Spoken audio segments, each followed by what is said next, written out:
Chant, what's up, bro? Fellas, what's up? Happy to be here, man. Happy to be here. Let's set the world on fire, man. Let's get this done. Alright, like that energy. So, Greeny, you got a rundown for us, right? We got something new. We got Yes, new segments, sir. but we got a little rundown for the week. I'm So, just pass okay, it I to my want to man, Greg. talk about. I want to talk about the pro am action that's been going on with our team. Mm-hmm. I want to talk about I want to talk about not RJ. I'm sorry. I want to talk about Brunson, Julius, and Obi, and I'm going to also talk about IQ and his pro am action. So I'm going to start off with IQ first, just because he was playing by himself. Mm-hmm. So I think one game IQ had 46. I think that was the first game he Mm-hmm. played. Yeah, he had he had 40, he had 45. Excuse me, he had 45 the first game, and I watched the tape. He was shifty. He was getting in his bag. He was crossover, sidestep threes. He was getting to the rack, throwing it down. I'm seeing stuff that I ain't see Quickly do before. So I'm looking at him like, okay, where's this action at when I need you to, when you know what I'm saying? So Word. then I watched the game from yesterday. I guess that was the game to get to the chip where he dropped 36, and that one he was just like he was more in his bag. Like that time it was like he wasn't really trying. Like he was just it was easier. So it felt like it was easier for him to do what he was doing. And then I came over the championship game. I watched it last night and I watched it this morning too. But he was getting to the rack and actually getting to the line. And I was looking like, okay, Quickly. Now you get into the line here. Hopefully that translates to next season where you could be doing the same. You could be getting to the line there. But the one thing is, he was missing two, three, four free throws sometimes, and I'm looking like, come on, Quickly, you were almost 90% free throw shooter. Like you floating around that area. So what's going on there? You know what I mean? But for the most part, I say he's a bucket right now. He's in his bag right now. He's definitely in his bag. Um, he's getting his buckets off of non-screen and roll action. Like you know what I mean? Like like he's getting his buckets one on one, sizing up, getting past his man. Then they're sending a double team. He has to get the ball moving around, and he's doing what he's got to do. You know what I'm saying? And sometimes the plays when he has to make plays, the play make, he's making great passes. It's not like he's making no shaky passes or he's getting a lot of turnovers. I haven't seen anybody really pressure up on him to fumble up with the ball or do any like I see him really moving good with the ball, but I don't think they won the championship game. I'm pretty sure they don't want I didn't win the championship game, but it was a close game, like 4 to 5 points. But yeah, that's I what I got a seen from question for Quickly. you, bro. Hmm. Paul, but I'm gonna say pause first. But how'd the body look? How's body look? Pause, cause he looks I'm not stronger. even gonna lie. You see IQ on NBA TV, like he looks small compared to them NBA bodies. But when he get out there on that pro-am, that boy is a big body compared to them guards. Like he's towering over the little guards. Like them guards is little compared to him. And for him to be bigger than those little guards and to move past him, whether it's speed or he's giving them a little shoulder tap, Mm-hmm. I like it, I see what he could do. You know what I'm saying? And I was listening to Freezy with the projected numbers maybe a couple of shows ago, and how he like he could be a 20 point per game scorer, and that pro am he's averaging about like a high 30 clip. You know what I'm saying at that pro am. So I mean that's Quickly's world though, man. Like that yeah, that's what I'm saying. That's his game. That you know what I mean? Like that style of basketball is like if the NBA would play that style of basketball, like Quickly would be an all-star, right? Like, and it goes back to what I was saying of a night. Like when you put Quickly on the court and you just let him ball and say, listen, you don't gotta think, right? You don't gotta worry about getting people involved. Just go out there and just play unconscious. Like that's why I always said like he reminds me of J.R. Smith in that way. Like pro him is J.R. Smith look like Michael Jordan, right? Because he can just go out there and just play free. He can take whatever shot he want. He clearly the best player on the court, so he don't got to defer to nobody. Like Quickly is at his best when he could just play that like I call it ignorant style of basketball, like street ball, like where you could just do whatever you want, like it's no rules. Um, like it's some structure, but not really. Like you could take 5 logo 3s in a row, and nobody gonna really look at you crazy because it's really all about the excitement and entertainment. I think that fits his lane. Um, I think he looks better than most in those types of environments. Like if you were to put him in that environment and say like a Kyle Lowry or something, like he may look way better than Kyle Lowry in an environment like that. But you put them on an actual NBA court with more structure, the more rules, more expectations. Um, like Quickly's game is kind of boxed in a little more. Mm-hmm. Um, you know, that's where I think he needs to learn to flow a little better in. But in these kind of environments, I never doubt what Quickly could do. Man, he's always gonna show out. So let me ask this, guys. Would Yeah. y'all put Quickly in that Tyler Hero role? Now, Let's yeah, just I say, gotta see more. I but gotta see more. but you see how like Tyler Hero, they just gave him the offense with the second unit, just let him rock. Like that's you. That's what I'm saying. Would y'all do that for Quickly coming into his third year? That's his role. Like you come in, you're 6 man, and all I want you to do is just score. That's all. I don't care about anything else. We're not grooming you to be no point guard, no nothing. You go out there and just give us 20 to 25 points. You take about 18 shots with the second unit, and then that's it. I don't need you to do nothing else. I think that's Quickly still in next year. Um, I think that's his ceiling next year. I still think that move that we're not gonna mention gets done. And I think that's Quickly's role and that's his ceiling. He comes in next year and he finishes top 3 in 6 man of the year voting. I think that's his ceiling. And I think that's for next season. And I think that's an amazing goal for him to strive for. Like the best 6 men in the league embrace that role. Mm-hmm. Right? They embrace it. Like they don't even want to start. Like Jamal Crawford hated starting. Lou Williams hated starting. They wanted to come off the bench. They wanted to be that to play that role. And I think if Quickly embraces it, um, and doesn't really worry about starting because he knows it's not really gonna happen. If he just embraces that 6 man role Mm-hmm.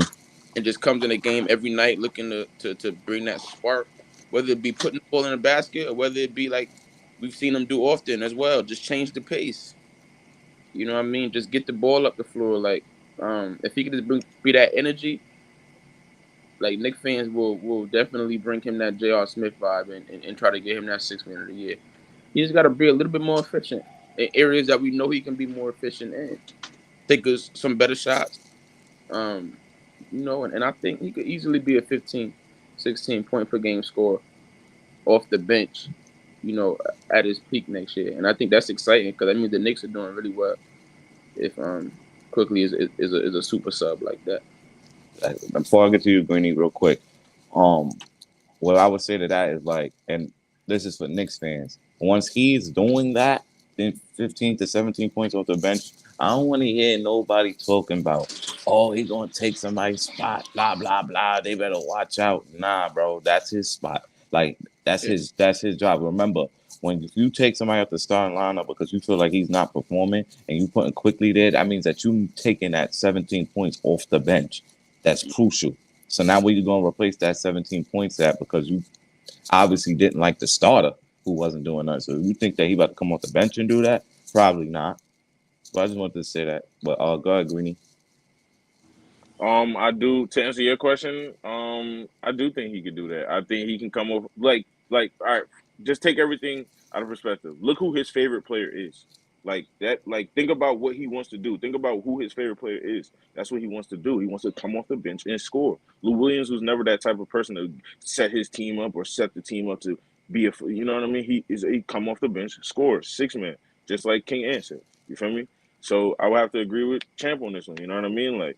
He want him coming off the bench, scoring 16, 17, or 18, electrifying the Knicks when we need that, to get the crowd into going in the game. Because if you watch a lot of Quickly highlights, that crowd is going crazy when he hitting his shots. You know what I'm saying? Like you could feel the energy in his shots if you watch Quickly highlights. You know what I'm saying? And most of Mm-hmm. his shots is coming at a big time. You know what I mean? Like when he make his shots, he making some risky shots, but most of the time it do pay off with Quickly, and that's why I guess the fans like Quickly a lot because he's the one that's like not scared to take a shot with like Tibbs. Like how like we see how Quickly has his attitude with Tibbs. Like he's like the only one that's not quote unquote scared of Tibbs. You know what I'm saying? Like I mean, I think he can do that. Like you know what I'm saying? And the way I've been seeing him in the pro am and like you said, how his body looks like as long as he can get to that rack, like how he was doing that pro-am, and get to the free throw line, that's also going to translate more points. He's a great free throw shooter. You know what I mean? Now you're in your rhythm of your shot. You're getting your shot released down, all that. You know what I mean? So it all comes in the game. You know what I mean? And he was getting those buckets in the pro-am off of just isolation basketball. You know what I mean? Like, what is it going to look like in a Facts. pick and roll situation? You know what I mean? So And Facts. you remember like during the Knicks tape years, Shump, who's my birthday brother, but Shump, who will always start over J.R. Smith. J.R. Smith was always the more impactful player, Mm-hmm. right? But his skill set was redundant in that starting lineup.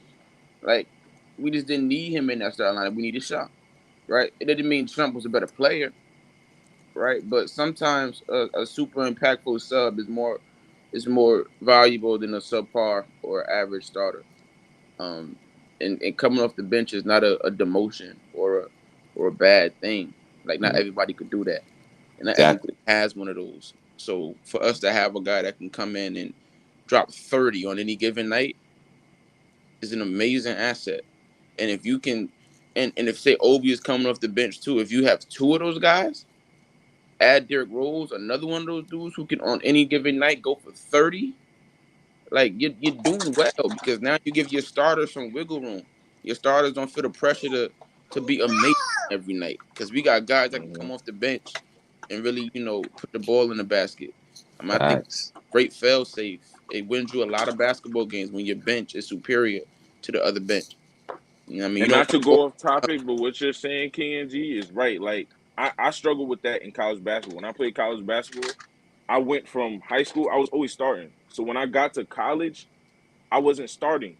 But it took me a little minute to realize I'm just as good as the starters. And when I come off the Yeah. bench, it's gonna be, you know what I mean? Like it took me a minute to get that mentality down. Like Ken and G is saying, it takes a little minute for you to accept your role as a six man, and it's not as bad as it's really not. It's really no difference in starting. You know what I'm saying? Like, and that's a fact.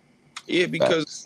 like if you think about it, like if you say you put Quickly in that starting lineup, like you diminish, like you box him in even more because he can't be Quickly with R.J. Barrett and Julius Randle and Jalen Brunson, like And you're expecting more. And right, you're expecting more.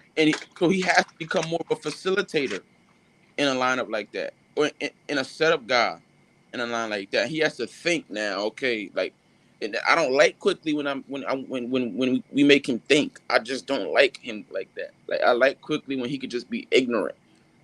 Tunnel, I like love, you like tunnel vision. You like the tunnel vision quickly. Like I yeah, I only like see the when he basket. bring the ball up the court and he feels because he has a gift of filling the room. Like he feels energy, right? Not everybody has that gift. Some dudes are like they're oblivious to what's going on in the arena. Quickly's never oblivious. He knows the moment. He knows all of that.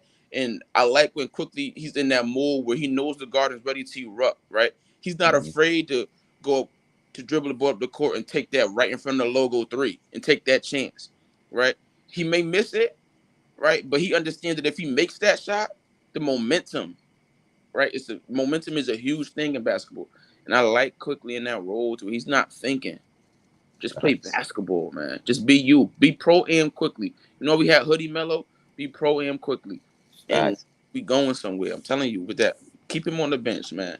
He could be he's a hooper's hooper, and we can one day look back on him the same way. Is that a thing? Like Jamal Pro am quickly? Is that a thing? pro am Quickly. That's my thing. Pro am quickly. I don't know because That's like the it's that's only the been people's two. champs. Like That's the it's only people's been two. champs. Yeah, we gonna let King and D do that. Yeah, pro. But let me That's get to the let me champ get to started the that chat. high. Let me shout out some of the people in the chat real quick. George Right. Jones, salute. What up? Max So Icy, what up? Dominic Hardy, what up? Worldwide L Far Rock, what up? DSJ, always in the building, what up, y'all? Keith Sean, C Mac, what up, y'all? But DSJ would say, what DSJ? Because I know DSJ always got something. He always saying something about, like he said, I think IQ needs a defined role as a point guard. It's time to give him more responsibilities as a playmaker to expand his game. I agree to I disagree don't think we because, need to expand his game. yeah, I think it's levels. Fire. I think Fire. That's a terrible take. Set that take on fire. It's terrible. I like the props. I like the props. That is on fire. Terrible. Nah, cause like I Throw it think in the it's fire. levels. It's really levels because like last year we had him like in between like a 6-man and a point guard, like trying to make him groom him into the starting point guard, and obviously it showed at the end.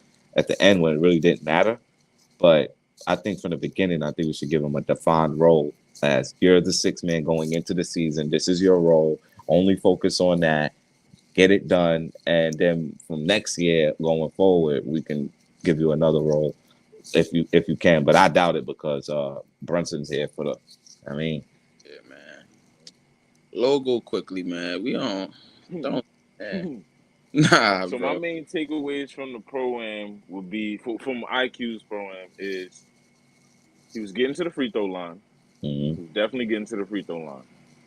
That's one of the good. One bad takeaway would be that he was missing some free throws that I was expecting him to make. The other takeaway would be he was getting a lot of isolation buckets, and for some reason, I don't know why, I like that. You know what I mean? And the last takeaway is most of his shots were contested shots. It wasn't like he was really breaking his man all the way down to where it was wide open shots, great space creation. Most of his shots were contested shots or a good contest on the shot. So I was liking what I was seeing all around from what I seen from Quickley. Like I said, he's averaging 30. You know what I mean? You know, What could you really complain? I think he kind of lost last year because the league made some rule changes. His rookie year, he was amazing at drawing fouls. And a guy that can hit free throws at the clip that quickly can hit them at. I would like to see him. I know the rules changed and he can't really do that little okey doke stuff he used to do. Yeah. Right. But I would like to see him go stronger to the basket and draw more fouls. Because if Quickley can, let's say he's playing 24, 25 minutes a game and he's getting like 6 to 7 free throws or 6 to 8 free throws a game, right? That's how he gets to 15, 16 points per game because now he doesn't have to rely on shooting a super high clip, right? Mm-hmm. He's getting them 6 to 8 free throws. We know he's going to hit 90% of them, right? And exactly. I think that's the way for him to take his game to the next level is getting back to that free throw line.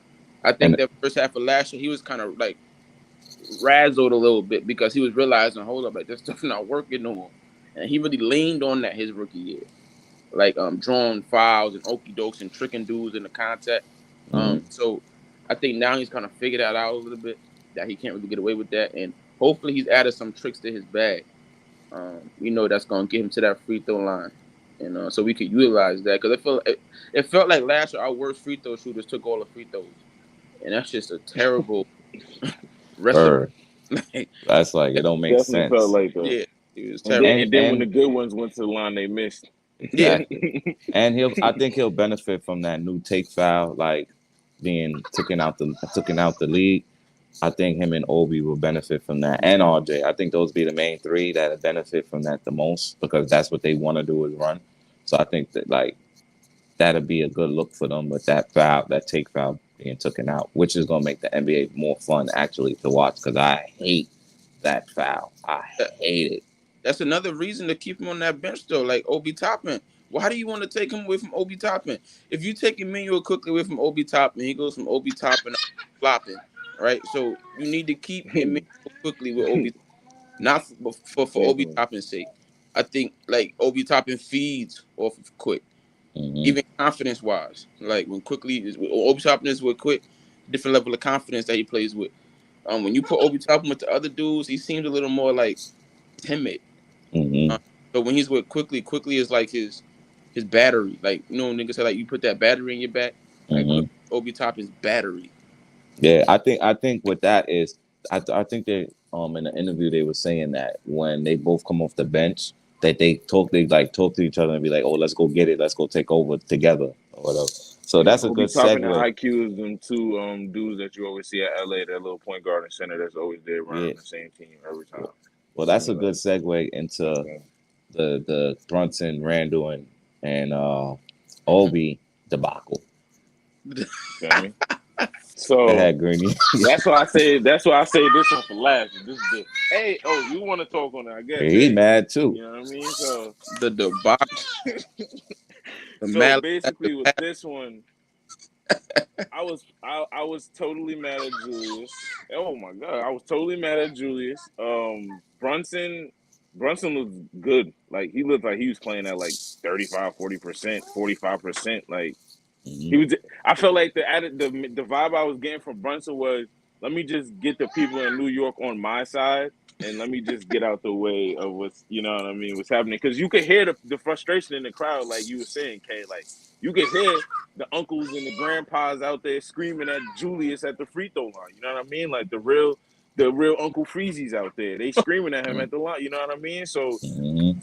The Knicks fans are so Julius, you know what I mean? And then think about it. Julius gets in his bag and literally starts bringing the ball up every play. So now I'm looking at it like, oh my god, this dude Julius is not even. He's so out of it that he's not even in. Like, okay, let me just get ready for the season and show these people how it's really gonna look. He's out there trying to prove a point to people. Let me bring the ball down and show trolling. him my moves and yeah, literally trolling, like literally trolling. Facts, like. Get this man Brunson the ball, run the pick and roll, and do what you're supposed to do. Like, you know what I mean? Obi isolated in the corner. He got ice on his ankles and feet and hands because he can't. He not even touching the ball unless he going for a putback or somebody else that he's playing with there on the team aside from Brunson or well, Brunson actually gave him a good pass. Brunson was actually looking for Obi, but what is Brunson when the time Brunson got the ball? He's trying to score because he don't got the ball because Julius got it in his hand. You know what I mean? Like, Mhm. Or that little, or that little one leg fadeaway from Obi Nowitzki. Like yeah. he Obi Nowitzki now, the little one leg fadeaway. I, Obi had me a little tight too because he didn't start hitting shots until the game when it get to crunch time. Like if you would have hit your shots before that, you wouldn't have to worry about being in crunch time. You know what I mean? Like he was getting he wasn't touching the ball, but when he did, like it could have been better shots. Like you're 6'9", like you could stride around these little dudes that so can play semi pro basketball. Like you can or around the block or from off the street. Like you feel me? You can walk around these kids and slam on their head. They're not jumping with you in the gym. You know what I mean? So you know what I, you know what I picked up, and I think like this is what's gonna happen this season. I'm almost positive. First of all, to your Julius Randle point, before I get to that point, he was trolling. Even when he was yelling at the crowd, like he was trolling. Like, and I loved every second of it. Like, I want him to embrace that role like so badly, like that bad guy role. Like every time he makes a huge shot, I want him to give the thumbs down. Just embrace being a troll. Like eventually, if you're winning, Knicks fans are gonna love it. Yeah. Knicks fans doing a thumbs down eventually. Like they gonna fall in love with you. Just like this, you mhm. just can't be soft in front of Knicks fans. Like if you show Knicks fans that like you with the ignorance and you don't really care, it's not affecting you. Like they gonna like that energy eventually. But what don't get talked about in this pro am is Jalen Brunson pretty much got 40 dropped on his night as well, Oh, That's a he did. fact. Oh, right? he did. Oh, But a he And lot of did. that work was off the screen. You feel what yeah, I'm saying? It wasn't like he like was he wasn't coming down isolating even handling it. Brunson. So what I think is gonna happen is I already see it. Jalen Brunson is the darling this year, right? He's not gonna get no smoke. If we lose, it's gonna be. But Jalen did good though. Jalen did good. We lost by 40, but Jalen he did good, right? Nick, he's gonna be the darling this year, right? He's not gonna be able to do no wrong, right? I think RJ's darling days are over. I think like Nick fans are like he can't sleep with a pillow no more. Like RJ's darling days are over. But Jalen Brunson is the new like guy that we gonna rap and bubble wrap from all criticism. You trying to say RJ on the jail cot now? That's what he's Yeah, sleeping on now? He's on here on the yeah, jail cot? yeah. Damn, that's Like, crazy. like Nick fans are gonna really because RJ about to come up on his contract, and I And think fourth, Nick yeah, fans yeah, gonna you're really right. see if RJ can handle the toxicity, and I think we're gonna give RJ some toxicity this year and see if Oh he Mm. yeah, really definitely. that because we have RJ has not felt the heat of New York for real at all yet, like at Bro, all. we're Like gonna do that to every single player that we acquire that's a star or we eat some our type young, of star player. We we always took do our that. So babies it to the doesn't wolves and make them like, fight, like Oh, like we that yeah. TikTok trend. Oh, they about to like somebody about yeah. to fight me outside. Blah, blah, blah. Like we on that rival energy, and like I really feel like RJ gonna get tested by fire this year. Like let him do that RJ trend where he come out slow for the first 13, 15 games of the season. They're gonna say, "Oh, trade him." Trade him. But hold on, hold the RJ talk for later because we got some stuff to talk about with Yeah, RJ and Randall. fair. And Obi Toppin played worse than Julius Randle. But we're gonna still hear Knicks fans say, start Obi Toppin, trade Randle, and he played worse than Julius Randle. He looked terrible out there. Well, here's the thing with that is, do you think that it's the same thing with like that JR and Shumpert thing, where as far as it may be better for Obi just to fit in the starting lineup better than Randall to fit in the starting lineup? It could be that same situation why people are saying that it's just a better fit for RJ and Brunson. It might be that. Even though Randall ain't never coming off the bench for this team anyway. Because I was gonna say like that works when the guy coming off the bench is not way better than the guy starting. like J.R. Smith was better than Sean, but it wasn't like J.R. Smith is like a borderline all-star and Trump is like it was like they brung different things to the table and J.R. Smith was maybe like slightly better than Sean. Right? I don't think Obi Toppin is nearly as good as Julius Randle right now. Oh yeah, no. He's just liked more. And he just requires less. You know, like we like tell our girls sometimes, like it's certain girls that's high maintenance and other ones that are easy to please. Like Obi is easy to please. Julius is high maintenance. You know what I mean? Like Obi doesn't need many touches, doesn't need many isolations, he doesn't need the ball in his hands often. He's really easy to please or easy to fit in with anybody really. Yeah. Randall, that girl that be like older to talk to me, you got cash at me. Yeah. Like, and like, but do we want that girl though? No, we don't, because I ain't cash apping you nothing to talk to you. Absolutely not. Yeah, that's a fact. I'm not. Give me the girl that's gonna take some Popeyes and we could talk in the parking lot for a little bit. Give me that girl. Give me the girl that's gonna cook on the stove. That's the one I want. Shoot. We going to Buffalo Wild Wings on Dollar Wing Day. Like, you feel me? But yeah, like Obi Toppin looked terrible in that pro-am, man. He was terrible. And, you know, so I just want Knicks fans to keep that same energy. I do agree with that. Obi did look bad in the pro-am. His dribble moves was non-existent. I don't want him dribbling the ball. He couldn't get the ball and just simply rip through and take one giant step, one dribble, and dunk on somebody's head. I played on that court. When I was in college, I played on that same exact court that they played on.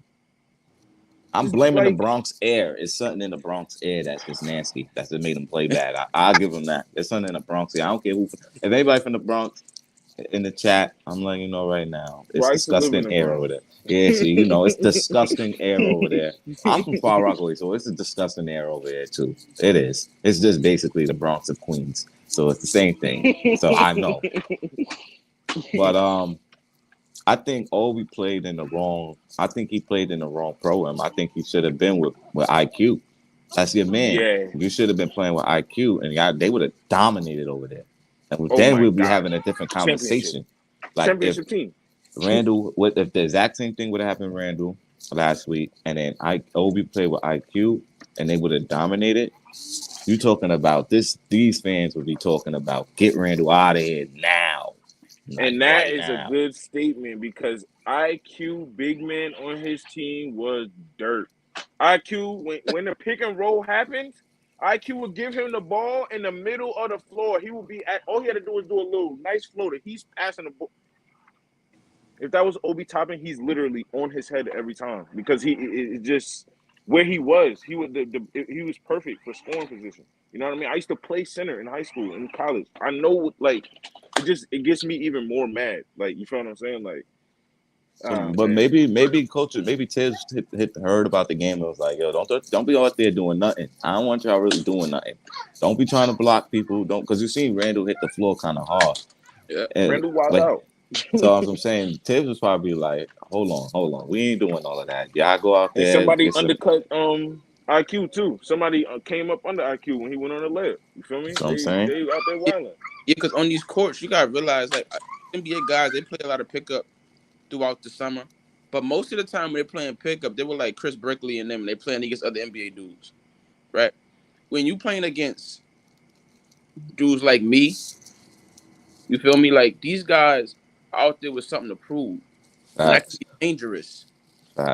You going 50%. and they going 100%, like that's dangerous because like Facts. you going up for a layup. To them, this is Game 7 of the NBA Finals, Mm-hmm. and they fouling you hard. They all this stuff. So, like, I don't like. I think this should be it for Quick. Look, you got your filling, you got your fives in. Like, go to Chris Brickley and play pickup against Jordan Clarkson. Like, Mm-hmm. so both of y'all can go 60% and just let each other get layups. You like Julius Randle, you showed you wasn't scared of New York. You went there amongst the people. You proved your point. You know what I mean? Go back to your gym with your trainer and work on some agility and balance. You know what I mean? Like, I don't want to see these dudes in no more pro am games. The only dude I'm waiting to see is RJ Barrett, and then we're gonna get to him. But the rest of these dudes, Jalen Brunson, you a man of the people. We understand you with it. Um, Mm-hmm. wrap yourselves in bubble wrap for the next month, please. Man, we don't Facts. injuries. We don't need no injuries, man. So y'all ready to get to the nitty gritty? The nitty gritty. I bet. I'm So down we to want get we to want the to talk about meat. RJ versus Randall. We not putting them against each other. Blah blah. We not doing that. We just trying to say the pros and cons of having both of them, and the pros and cons of trading either one of them.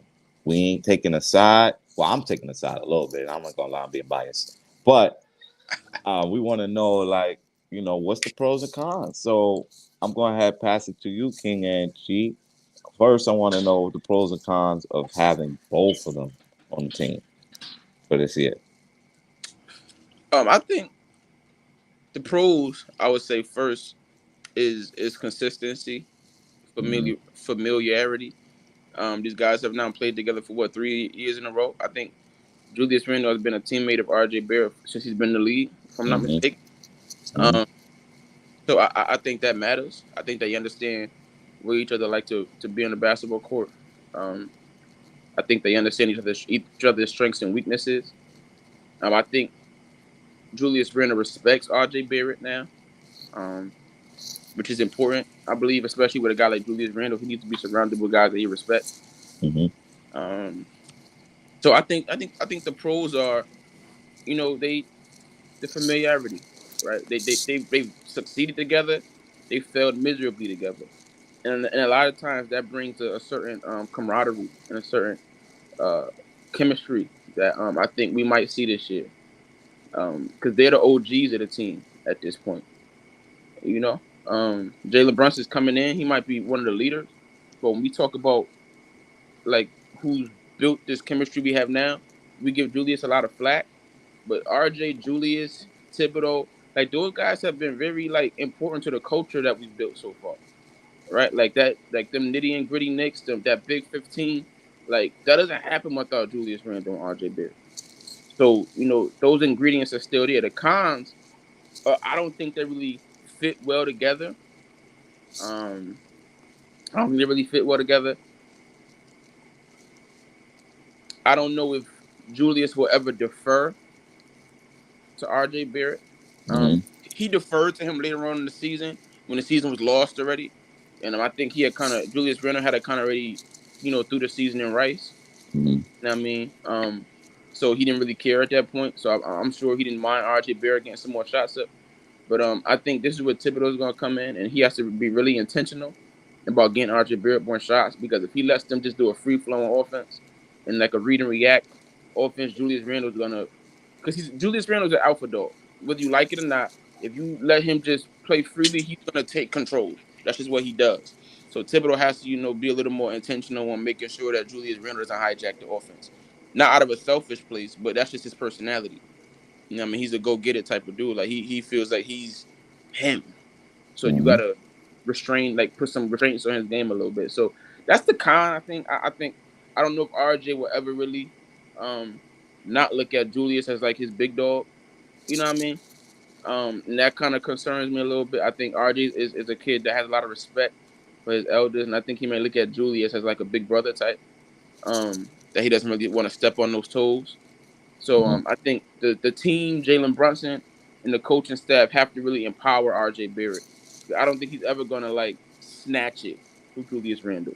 I think the organization has to give it to him, Yeah. um, and it's not a bad trait. I just think he's a team guy, and he's not gonna really take it by force. So I think those are the cons. But even those cons, I believe, can be figured out with right leadership and with just some intentional play calling. So I'm excited to see these guys again this year. RJ's gonna get better.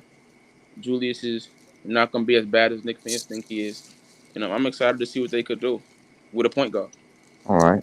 So before we get to Before you, you Greeny, get to your point, before you get to your point, K, hit that like, we smash on the that same page. I subscribe, was about to say that. and hit that bell and turn on the notifications. And most importantly, you got to Facts. comment so we can address your situation or how you feel, what's Yeah. going on. You know what I mean? So let us know. Get to us. You can hit all of us up and let us know what you thinking and everything. You know what I mean?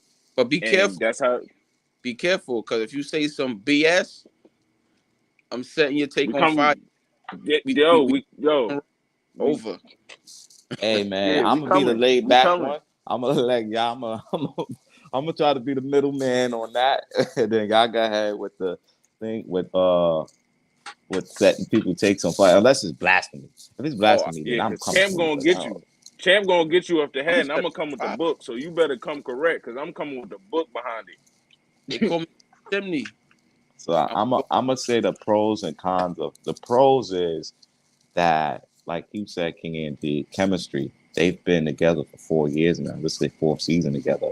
Yeah. Chemistry is better than we saw that. Actually, I can give you a perfect example. We saw that with the verses with the Locks and Dipset.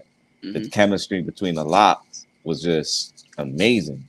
And then Dipset, they wasn't really performing or nothing together for so long. They was all doing their solo thing that it just didn't look right.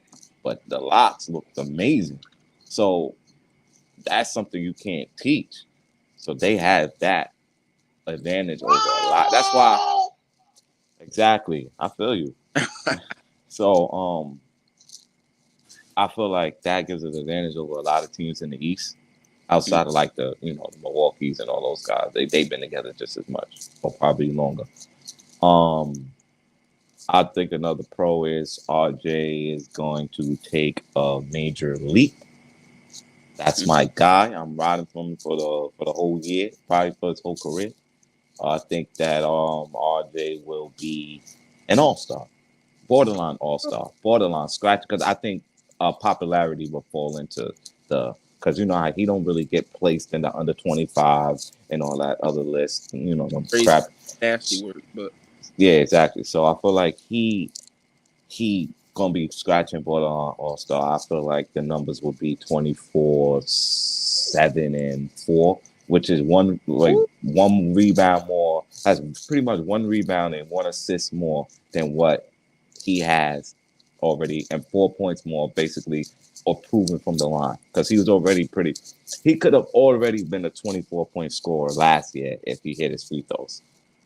He got there enough. And I feel like it will come on 45% shooting and maybe 36 from the line. From the 3-point line. Which is that's not really that far of what he can do, because the year New York, before. all-star New York. The Knicks fans gonna get him in that game if he put those numbers up. Oh yeah, we Yao Minging him. We're gonna Yao Ming him because you know how China showed up. Yeah.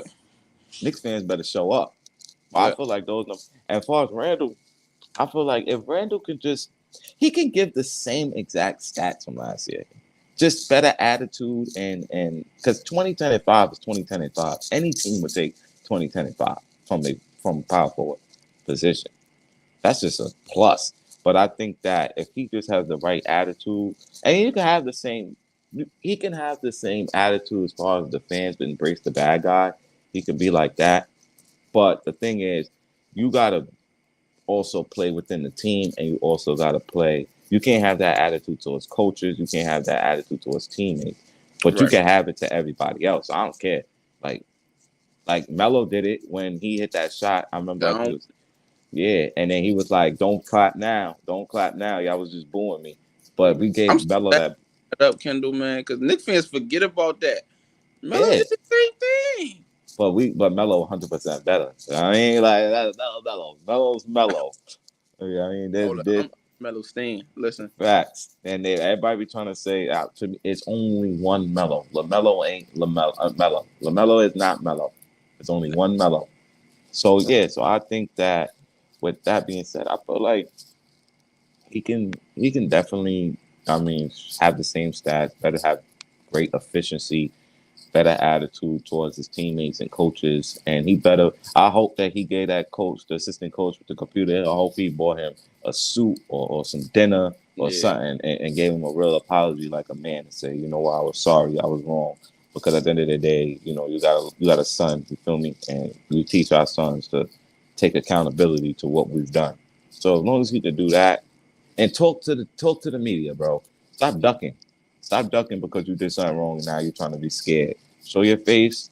I mean, go out there, play hard. I'm not expecting him to be an all-star, but 2025 is all-star numbers. He don't have to be an all-star. Just be a leader. That's all I need you to do. Nah, and even when I'm talking about Julius, embracing that bad guy role, like what I mean by that is like last year it seemed as if what was going on really got under his skin. Um, what I mean by embracing that bad guy role is you saw in the program how he kind of barked at the fans a little bit and then started laughing. Like, you know what I mean? Like he wasn't taking it so personal. He was having fun with it. Mm-hmm. You know what I mean? So like interact with the fans, like have fun with it. But don't actually be upset. You know what I mean? Like, could you bring up a good point about being a good teammate? Um, take all that negative energy you have for your coaches, for your teammates, and take it out on the other team. I don't care. Facts. I don't care that you shove Kim Johnson. Like, that's your energy. That's your energy. I don't care if like you going after players after games. Like, if that's your energy, that's your energy. But keep that energy to the opposition, and we good. Yeah. Like, Exactly. You can't I show the weak. You hey, can't show the weak part of your yeah, body armor because then the opposition gonna know where to hit us. right. You gonna be an enforcer? Be an enforcer. Like, protect RJ Barrett. Protect these dudes, but be that. Protect them. Don't be the one going after them. You know what I mean? Like, protect Obi Toppin. Like, make sure people know that, listen, you're not doing nothing to nobody on this team. Or 6'8", 250 Julius Randle built like a bus is coming at you. Like, that's how, like, be that enforcer. Be that dude. Like, we need one. We got too many good guys on this team.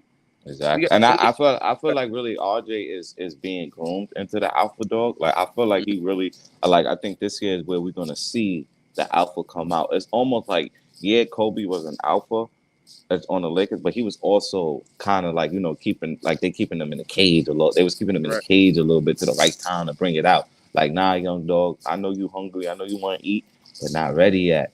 It's not ready. It's not ready yet. Now I feel like they're gonna open that cage for RJ and be like, go ahead, eat, go ahead. Remember a couple years ago when we were playing, forget what team we were playing, but they were like pushing our head in, like they was denting us up, and Pause. yeah, super pause. We setting fire to that right there. Yeah, facts. That was Pause. crazy. That's crazy. Pushing our head in. Nuts. Pause. Hey, Like yo, timeout, flag on the play, flag yeah, technical you out of foul. here. But like it was Jay Crowder, and they was running the score. Hmm. And Jay Crowder tried to take a three at the end of the game, and Alfred Payton gave him the nastiest forearm shiver to to his chest. Right? Knicks fans loved it. They loved it, right? Because yeah, it was a little knuckleheadish, right? Might have been a little over the top, but it was that like not in the garden type energy, right? And if Julius Randle, all this is all it's gonna take for the fans to fall in love with him. Say one of these dudes step to Obi Toppin, and Julius Randle go on there and like go bananas on whoever that was, and protects Obi Toppin. All is forgiven. All is forgiven. All he has to Exactly. do is show that he's with his teammates and he's in solidarity with them, and be a tough guy, be a bad guy, but ride for your teammates. And if he Exactly. does that, like I'm telling you, Knicks fans will overlook a lot of his flaws if he would Exactly. just show that. Listen, I'm riding for y'all. We in this together. Like it's not Facts. me against you. It's us against them. You know what I mean? Facts. And And before we pass it to Greeny, bro, to that point, I want to say real quick, um, even if you ain't even got to go over there and attack him. You could go over there and bust his ass. Like you like, all right, give me Rock, now I'm gonna bust his ass just because you try to violate Obi or RJ or whoever. I'm gonna just violate you. I'm gonna score 8 points straight on you, and then I'm gonna let you know next time, and I'm gonna let you know and your teammates know that anytime one of y'all try it, I'm not gonna hit none of y'all. I'm gonna get in your face, but I'm gonna cook you. And then now I'm gonna force them to take you out the game, and now everybody on the other team bench looking at you like, damn, look what you did. But go ahead, Greeny. Force energy. So my pros and cons with the Julius and Randle would be exactly what you guys alluded to, like the chemistry. You know, they've been playing for a long time together. This is really the only person that RJ really has, played with that actually can produce like a star. You know what I mean? So yeah, that I count to that fact. I think the cons of it is that RJ really can't we really can't evaluate and see how far or how really good RJ can be, and that's because I feel like he really can't get the keys. You know what I mean? Like because Julius is there, and right now he's been in the league longer, so he knows how to do it. You know what I mean? Julius been on the team when he got drafted, he was there with Kobe Bryant. Like he's been there and seen somebody that has a high caliber of winning and do, you know what I mean, and worth ethic, and a person that put in the time. He sees what you have to do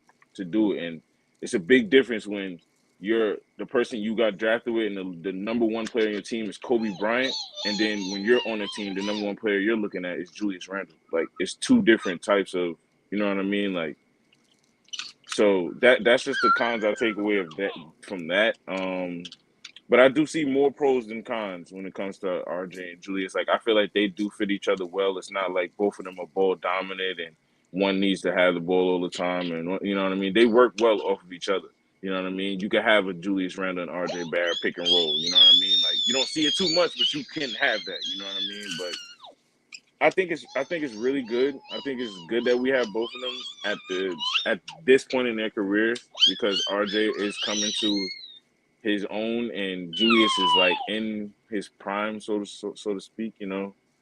But yeah, I really do like the chemistry will be between these two. But it's unfortunate that if we do get somebody like Donovan or whoever that like most likely Julius will probably be moved to acquire the next star to make us championship, contenders. So that's the only thing that sucks about that's another con. Hey, be quiet. So with that said, um, pros and cons about would you trade RJ or Randall or both or just RJ or Randall or both. So what would be the pro for trading Randall? What would be the con for trading Randall? What would be a pro for trading RJ? Would be con for trading RJ or trading both? If that makes sense. I hope that makes sense to everybody. I think that question is very loaded, meaning like it's a lot that goes into that. So, like for Julius, the pros and cons changed based upon one, when you trade him, and two, how he's performing or what his perceived value is when you trade him. Like if you trade Julius Randle right now, I think it's way more cons than pros, right? Because you're selling super low. And I know Knicks fans are ready to move on from Julius, and I get that because it's like that sense of like it's like when you move into a new apartment, you never bring your trash cans with you from your old crib, but you always get new trash cans, right? Because it's like that sense of like, listen, we moving into something new, we want new things, right? So I think that's that feeling that Knicks fans have of this, and we got all these new pieces. We got Jalen Brunson, we got RJ, we got Obi, we got Quick, and Julius Randle. For some reason, the Knicks fans kind of represents that trash can from the old crib, right? It worked in the old crib, but in this new crib, we don't want that old trash can. So I get that feeling. I understand that point of view, but we gotta be a little patient because if we trade him now, his value is so low. What are you getting back in return? You might have to attach an asset to trade him. So I think trading him now is just terrible. It doesn't make any sense. It doesn't make any sense. You're gonna trade him for Russell Westbrook's contract? Like I don't understand that train of thought. It doesn't make sense to me. When you can put him next to a point guard, allow him to be better this season. Then at the trade deadline, when his value is better, get an asset for him. Maybe you can get a draft pick for him instead of giving one up for him. Mm-hmm. So yeah, I think if you trade him now, there's way more cons. I don't think there's a time you trade RJ Barrett within the next couple of years where there's a pro at all to it.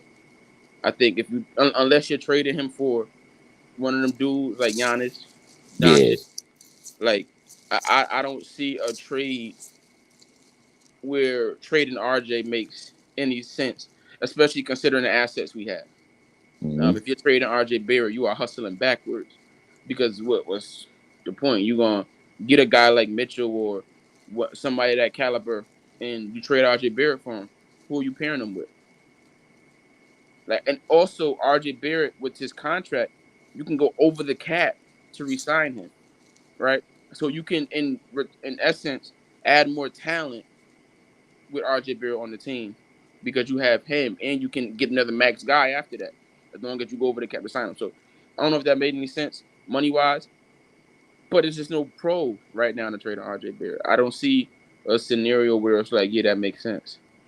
I don't think you give up on a guy who showed this kind of promise this early, especially when you haven't re-signed a first-round draft pick since I've been alive. So, yeah, I think like you got to break that curse at some point, and I think RJ Barrett is the perfect guy to break the curse with. Yeah, I think he deserves it. For me, I'm being biased. I don't care. Nobody said. I'm for the team. Everybody like to bring up, oh, I'm for the front of the jersey, not the back of the jersey name. Sometimes the back of the jersey matters too. It do. You trade on. Let me get close to the camera. You trade RJ Barrett, Leo Rose. I'm turning it up. Like, don't even try it. I'm turning it up. Like, everybody want to talk about the CAA mafia, blah blah blah. You gonna see the Rivera mafia because we turning it up over there. Me and my kids is turning it up over there. We not playing. Killing today, man. Like, what? Like, nah, we not doing that. That would be the dumbest. That would be worse. I hated the Melo trade. That would be worse than the Melo trade to sit there and do that unless you get in Giannis, Luka, like any players like that. Other than that, if you trade RJ and any fans that be like, trade RJ, stop. You know damn well you don't want to trade RJ. You know damn well you don't want to. You just saying that because he didn't put up 40 that night. Just stop. Just stop. Everybody has bad shooting nights. Everyone. So stop it. Jordan have shot horribly on many occasions. So just stop it. Patrick Ewing, everybody has shot horrible. And Melo, I've seen plenty of 4 for 20s from Melo. Plenty. There is no pro. You're right. There is no pro. Not right now, anyway. Now, in a couple of years, my stance could change. Right. Because if he come in this year, it depends because the circumstances is a little weird. They kind of got to give him the ball. I kind of want to see them give him the ball, like off rip, like not you ain't got to draw a play, but you just got to make sure that he's very like a focal point and a big focal point, if not the focal point of the offense. The time is now. You want to see what you drafted. Nobody want to sit back and look at something like, oh, I'm still going to play the background. I'm still watching. Nah, the training wheels is off. There's no more training wheels for RJ. Go ahead. Give him the ball. Let him see. Let him initiate. He ain't got to be the point guard now, but let him initiate plays for him and others at this point. Trading Randle. The cons would be like you're gonna not get what you because you don't know how good he's gonna come into the season, so you don't know. So that trade will have to be done at the trading deadline, I would think. And the Westbrook thing, I think I would do it just because you get off that salary of Randle just in case. It's a just in case kind of trade. Like, all right, if he's gonna be the same kind of Randle, now I don't have to deal with it. It ain't my problem. I don't care. Do what you want to do. Act the way you want to act. Then I can see it that way. But yeah, you're still not going to get the right investment. Like you're not going to get. The right assets back. Now, the pro of not trading him is you know what I mean. 2025. I'm gonna keep saying that 2025. Please, man. Like it's 2025. I don't care what people about all meaningless stats.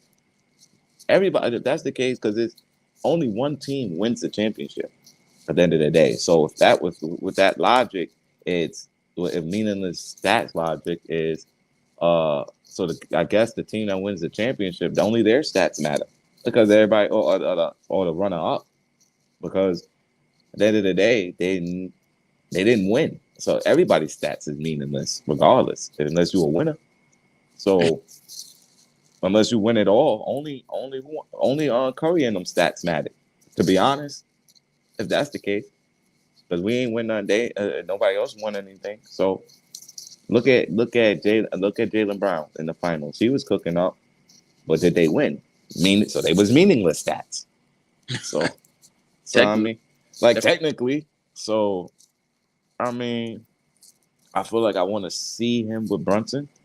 I want to see him with a 4-year RJ. I think this is the last year it has to be with, because how much more years you gonna do RJ Randle? I think this has to be the kind of last year to see if it works. Because how you gonna go if something don't work for 4 years, you're gonna do it for a 5th year and think that it's gonna change? Yeah, I think that's no. But yeah, I don't know. I feel like you trading both like. Yeah. Before Greeny go, I'm gonna let you go, Greeny. But don't answer this question. I'm gonna just would y'all trade if we was to get Donovan Mitchell, right? Would y'all trade RJ and Randall for like No. a megastar Oh, together? Like together? Come on, bro. Let me go first before you But say that said, don't answer the something. question. Don't answer the question. Don't answer. I'm gonna just throw the question I'm down. gonna answer your question inadvertently. Nah, You feel me? don't answer the question. Like try not to answer the question. But go All ahead, right, Greeny. so my pros and cons to the situation would be I would have to agree with Angie on this. There's no cons. I mean, there's no pros in trading RJ or Julius Randle. The only way it's a pro if we trade Julius Randle, that means we have another star is here. That's the only pro about that. But everything is a con. We trade Julius, his value is not high right now. Why would we trade RJ Barrett? Like we need to sign him. We never, like NJ said, we never sign our first round picks. We need to sign him to another deal, extend him, see what he can do. You know what I mean? Julius Randle trading him, that's not a good idea right now. His value is too low to even get anything for it. You know what I mean? The only way we're getting something for it is if we get Danny Ainge in the next year and he traded Julius Randle for something like Rudy Gobert got. They ain't no we have no pros to any of those trades. So essentially is like King G and like the people's champ said, as much as we want to get rid of Julius Randle and the people hate him, we essentially have to stay with him. It's like being in a marriage you don't want to be in. Nah, I'm out. I'm sorry. I'm out. It's over. It's I Curry. mean, Set it on fire. think about it in like the sense that the question you just asked. If Julius Randle is getting traded, it's because we have another star here. Like he's not getting traded just to free Yeah. cap space. Like that's just not that's not happening. You know what I mean? Like that it just doesn't make any logical sense in what the front office can be achieving. Unless RJ Barrett takes a tremendous leap after this year and turns to like a Jalen Brown type of leap, then you know what I mean? Like And to back you up, right? Like we can always trade Julius Randle for a Russell Westbrook type contract. We don't have we to do do it that. now. Yeah, yeah. Exactly. Like you could do that next summer. You could do that at the trade deadline, right? But I think you kind of do yourself a disservice if you don't allow him to try and raise his value first. Like if you do that now, like we take guys like Julius Randle for granted all the time, right? Mm-hmm. Literally, his exact profile, lefty power forward that produces. We took David Lee for granted. We took Zach Randolph for granted. Like, and they went other places and were wildly successful. You understand? Like, we take these guys that could just be 20-10 dudes for granted all the time. Take emotion out of it and your personality preferences out of it. Julius Randle is wildly productive. Yeah, but Knicks fans is kind of. I'm not. How do I say this? Because you're not really supposed to say that word. Is the odd word? Is the R word? Right? Indeed. They're kind of slow because Remedial. it's like, bro, we sit and talk about how good the '90s was, blah blah blah blah, and what's the name? Randall is like he plays with a chip on his shoulder. That's what you want. You need that. But he's emotional. But we cry about his emotions. But why are we crying about his emotions if you could tell he got the spirit of the game? Like he just want to win. So why are we complaining about that? Like I'm one of those people that be like, yo, he'll cry. I would say this. He do give up on the team though. He do give up on the team. That's one thing he do though. Like if the game ain't going, you could tell probably by the end of the first quarter. If Randle ain't hitting his shots, then you already know how Randle gonna play. He ain't gonna care. He gonna be lackadaisical. He not gonna play defense. He ain't going. You could tell. But if he hitting his shots, oh, then he's all locked in the game. But if he not, then he's not locked in. So I mean, if he could change that, then I don't see a real reason to trade him unless just like if we at 500 and you could just make a better trade and get like a better piece for him that could take over the top. It don't have to be a 2010 and 5 guy.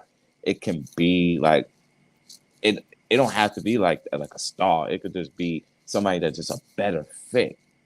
Sometimes that's all you really need. Take you over the top. Yeah. So what? We ready to answer that question? Oh yeah. Because Knicks fans might be mad at me, but for a megastar. Now, first of all, let's define megastar, because what Knicks fans love to do is put words in your mouth, right? Megastar got to be a top All 5 right, player since in the I league. asked the question, let me preface it. The same. So if you're gonna get a megastar, so you take those same 4 draft picks that Leon Rose that wanted, like without Donovan Mitchell. So you take the same draft picks that you wanted, and instead of the young pieces, it will be RJ's party. You'll put RJ and Randle replace Obi, IQ, Grimes, etc., and you'll put those 4 draft picks for any megastar. Like, and this is with Donovan Mitchell. Well, no, because Donovan Mitchell's gonna take. Well, matter of fact, yeah. Matter of fact, we'll take. I was about to say that's too much. Because So we have Donovan Mitchell, I'm and then we Donovan use Mitchell with a megastar. Yeah. So we so use Jalen RJ Brunson, Donovan Mitchell, and a megastar. And we've used RJ Barrett and Julius Randle to get another star, like a legit star, not like a up and coming star. Like bro, I'm going to star. get Giannis. I'm going to get Giannis and KD level. Heck yeah. Like absolutely. There's no debating. Giannis will probably be the my number 1 candidate. Like he's gonna be able to do everything that I need. If the other team has a good wing, Giannis is on him. They got a good big wing, Giannis is on him. If Donovan Mitchell and Giannis Antetokounmpo on a pick and roll scenario, come on, bro. That's scary basketball right there. Like, you know what's crazy though? I would do it, right? But that's not my preferred scenario. Nah. My preferred scenario is keeping RJ, Donovan, and adding Zion to those 2. Yeah. That's my preferred scenario. Like 3 years down the line, right? Zion said, listen, get me to New York with my brother. And you have Jalen Brunson, Donovan Mitchell. That team may struggle defensively. But offensively, if you think Obi Toppin is a good fit with those guys, Zion is an immaculate fit. Oh yeah, Zion. Like everything that like you want Zion, I'm telling you, I believe in my mind that that's Leon Rose's long-term vision. I think that's what he's trying to get to. That's why he got Cam for the 3 Musketeers. Yeah, and you can even at that point do something funky where you use Jalen Brunson to get Zion, get you a bigger guard, right? A more defensive-minded guard to be in the backcourt with Donovan, and now you're doing even you. Listen, I that's my preferred vision. But if you tell me I can get Giannis, RJ and Julius Randle, man. And let's be clear about Zion. Zion only signed that contract. He don't want to be. He only signed that contract because his injuries. He wanted to make sure he get paid. Yeah. That's the only reason why he did that. He don't want to be there. In 2 why years, is the he'll ask people for a in trade. the chat talking about something they gonna trade Randle for Big Ben Simmons? Yeah, the chat's saying Ben Simmons. I mean, I'm not mad at it. I'm not mad at it. Why? I'm gonna tell you why I'm not mad at it. But listen, but look at this. We're not asking him to be the main guy on this team anyway, because you got Donovan Mitchell anyway and Brunson. So he would not have to really be the main guy where he gotta, like in Philly they had. So you will want Ben Simmons playing the 4, averaging about like 10 and 10. Nah, he's not giving 10 and 10 though. He's not shooting the ball. But I don't think you don't know what this dude is gonna do. This dude doesn't even want to take layups on a 6'1" point guard. I You really, can't give but me nah, but I really feel come like that's on. just over the media overhyping everything. I don't think that like his mentality is really that soft like that. I think the media just Yo, overhypes bro. everything. Ben Son took like Simmons 2 makes sense. seasons of basketball off. Ben He's Simmons makes crushed. sense if you're replacing him with Jalen Brunson, Yes. making him your There's point no guard. way I'm replacing him with Julius Randle. Like Because like he's like not doing the same production.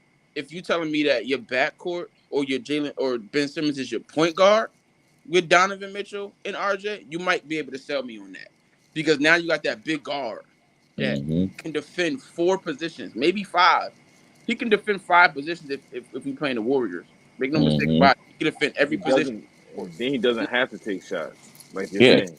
Yeah, but so then like but Ben Simmons is not gonna cost. I don't think Ben Simmons will cost RJ and Randall because nah, his value is gotta make down. It probably just cost Hell no. Randall and maybe Cam and a couple picks and then that's it. I don't think that it'll be. They want to. Well, then again, because Danny And Ainge that trying to rate the was he a leagues. number 1 pick? Yeah. nah. Was Now he? Ben Simmons was number one. I Ben think Simmons Ben was number 1. he was the number one pick from Australia. That's just an No, unnecessary. LSU. Excuse me. I don't think Ben Simmons is the one you gamble on. Yeah, nah. That, I think you gotta But at watch that Ben time, he was Simmons. dirty. He was like next LeBron type. LeBron. That's Yeah. when, at that type. At that time. I think he And still if you might think be. about it, he is. He just need a jumper now. Like you feel me? Like he got the vision to pass. He definitely do. the, the Can't the you know what I mean? the Knicks cannot fumble this Zion bag. You have to like Zion and RJ Barrett are going Mm. to play together, right? They're going to play together. Yeah, you It just gave me reminds some me good of the content, champ. Thank you. it, it reminds me of the Melo and LeBron, right? And D Mm, Wade. That was supposed to be a to be the. foregone conclusion. Mm-hmm. Melo messed it up. Melo was Chris Bosh was supposed to be Melo, right? Yeah, Yeah, but fact. yeah, but Fact. yeah, but didn't Melo? I think Melo signed that deal because it was going to be a lockout at the end of the year, so he needed to make sure he got his money. No, but I Melo don't blame him for that. extra year. So D Wade and LeBron and Chris Bosh 4 years. Melo took the 5 because he wanted that max contract. He took the extra year.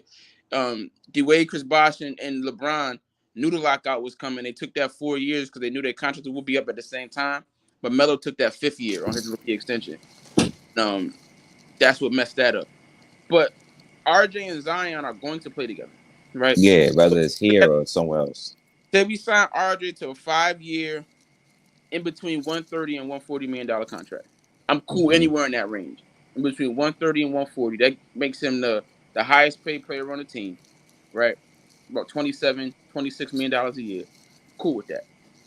Um Now you have to look at the two situations. They're gonna play together, right? So they're either gonna play together in New Orleans or New York. Come on.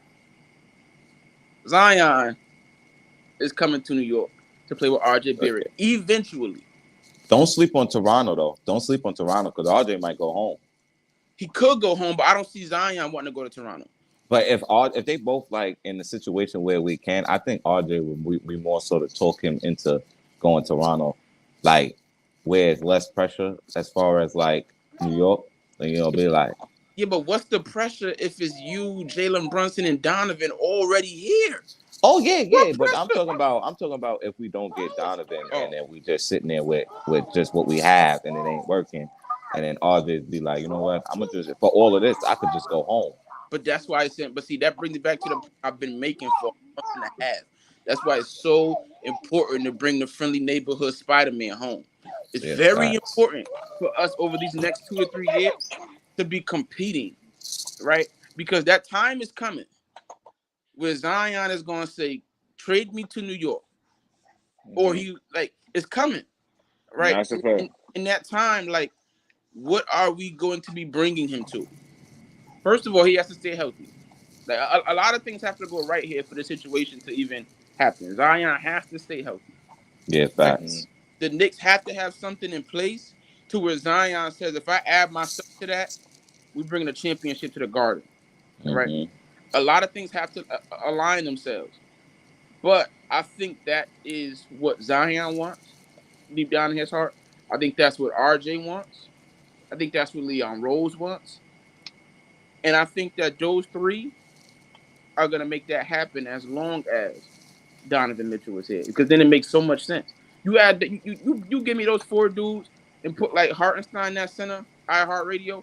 Listen, You boys, gave him a nickname already. yeah, iHeartRadio. I'm telling you, that man. I'm telling you, like it's a whole hive, man. It's a whole Wow, hive. right. Go ahead, Greeny. You He think got the hive right now. He got iHeartRadio. He said the pro and quickly. He pro? got the hives going, baby. And could RJ um, can RJ embrace Maple Mamba? Please. If that's your nickname out I there, like that. embrace it. I like that. Embrace it. I like the Embrace it. Maple Mom, but that's Show tough. people why they calling you that. Don't be The, like KD turned down the greatest nickname in NBA history, the Slim Reaper. Mm, yeah, nah, that's tough. trash. I don't The Slim Reaper is crazy. nah, Slim Yeah, Reaper is Slim kind of Reaper's trash. OD. Nah, I feel like that's not That's it. OD. His hair don't give me those vibes. Go ahead, Greeny. So I mean, I like Zion. That's the move. Like that's a good move. I like that. But Giannis, bro, that's just turning the timetable up. Like we going to the chip now. You know what I'm Yeah. saying? Like we going to the chip. Like you know what I mean. But Zion with the team that he just said, I like that. That's a nice formidable team that's gonna last for For years. years. It's not just a if Giannis don't go, it's a bust or not. Like you know what I mean? It's not like a LeBron James going to the Lakers. Like that's over in a couple of years. Like you know what I mean? It's not. That's gonna last. That's gonna fester and grow. You know what I mean? That'll be So four dudes in their prime together. yeah, you gotta understand. Like yeah, it's four dudes in their prime. Two of them can come out, and you still got two left in their prime that can still make up for that. You You know just what I mean? ooh. Donovan and Jalen Brunson get old. You retool around 30-year-old Zion and RJ. That's a fact. And they still in their prime because they young. Yeah. You know what I mean? Like The Knicks is in good hands for like, the next 10 years. I ain't gonna hold. that's I ain't why gonna I hold y'all. said. Why you think I always said the Knicks are in a win-win situation when it comes to this Donovan Mitchell joint? We really in a win-win situation because if we go out and trade for Donovan or somebody in that type of caliber person, we're in the if the free agency turn out the way we want it to turn, I'm telling you, bro, we're gonna be sitting nice and I feel like the reason why everything is so happening so slow for the Knicks is because all of the teams in the league are realizing that slowly but surely the Knicks are gonna have to win regardless of what moves we try to make and try to set them up. They already got us checkmate, but like it ain't checkmate already. You know what I mean? Like We just can't fumble the bag. can't make the wrong moves at this point, and that's why I think the Knicks are moving slow as well. You know what I mean? They know that they got it in their hands. You know what I mean? Like how we used to sing at church and they got the whole world in their hand. You know what I mean? That's it right now. That's the Knicks right now. But they got to make the right moves. Like Andrew Yeah. said, they can't fumble the bag. One wrong move and it's Yep. gone. It's gone. Yeah, but you know what I'll say though? You know why also we in a win-win situation? If we don't trade for Donovan Mitchell, that means we got all our picks. Which means that if we losing, I'm not for the tank. I want to win. But if we losing, we losing. But Just lose. And the draft is deep this year. This draft is crazy. So we in a win-win. We still come out with a player. Imagine they just so happen to give us the number one pick. Now you can move Randle because you're definitely going to move Randle at that point. You can move Obi. You can move a lot of these players, and because now they become liabilities. Because now you're going to get Victor. You know what I'm saying, and now that's if they just want to be nice and give us the number one pick. You're going to move Victor because he's going to play the 4. He's not going to play the 5. And now you're going to look at having RJ, the Victor kid that's supposed to be generational, or one of the Thompson brothers, any one of the Scoot Henderson, anybody, one of those players. And I mean, and we're in a win-win. Like this season is not. You don't have to win, but you want to win. You don't have to win, but you want to win. Is my point. Like I want to win. Here's the thing, though, right? So, like a lot of times as Knicks fans, we like to make it seem like the draft is the way to go, right? You hear Knicks fans say all the time, "You gotta build through the draft. You gotta draft guys and develop them. Every championship team builds through the draft." That's a bunch of baloney. First of all, Cleveland didn't build through the draft. Like they saw LeBron, they got LeBron, and won a championship, right? But my point is like building through the draft is very risky. It is very risky, and I say that because if you don't trade for Don with our picks now, right? One, you're losing 2 draft picks, and I say that because after next year, you gain one more pick for I think 31. Like down now, that pick can be used, but you use your 2 extra first round picks for this year, unless you convert them into 2 future first round picks, right? So what that brings it to is the picks you make have to hit if you're going to use them in the this future year. to get a guy, Mm. because and normally once you make a pick, that pick loses value instantly. It's like a car when you drive it off the lot. Once you drive it off the lot, that car starts losing value immediately, right? Picks are more valuable before they're made, right? So once you make that pick, it's 3 next year, right? You're losing 2 that you can use. So now you go from 11 to 9. Not a huge issue, but an issue nonetheless when you're thinking about trading for a guy. And you also have to think about now we have to probably trade for a guy after we extend RJ. Yeah. But Which would you trade 3 for 1? Because we got 3 this year, right? yeah. So would you trade all 3 for try to move up in the top 5? No. I ain't gonna lie. I don't like No. Vic, bro. No, Vic is one injury. He's like a KP. One injury, and he's not gonna be the same player, I bro. would He's No, I not get built you, like but that. but if you don't get the number 1, I don't want to tank at all. I want to win. I want to be competitive this year. I want to win above. I want to win at least 45 to 48 games. I think 49 games. I think that's the cap, and that's all just off Brunson. I ain't gonna lie. Now, if all they take the next step, then when we talking about 53, 54 games, I'm saying it. We don't hit the 50 burger. But if all of our picks are like 18 and lower, cause say like the Dallas pick, Dallas is too good. We won 49 games. We too yeah, good. Then yeah, I might trade like 2 high teen, low 20 or 3 high teen, low 20 first round picks to get into the lottery. But if one of our picks is at 12 with this draft, nah, I'll pick at 12. oh yeah, because And then, being that and then I may use my 2 other first round picks to get another lottery pick. So I might be like, I'll pick at 12 and 14.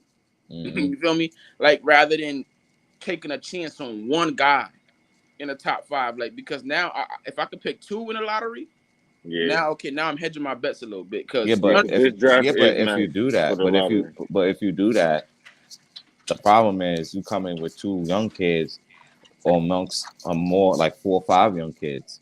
Where do they play? what But Because but the this lottery draft guys, is they're gonna oh yeah, have but to play. yeah, but this draft is deep enough to address the positions that we really, truly, honestly need. Like we're not just gonna go out and just draft a guard to draft a guard. You know what I mean? Like this draft, if we, like G said, if we picking at like 9 through 13, this draft is elite for this like that spot right now. Like you're gonna get somebody there.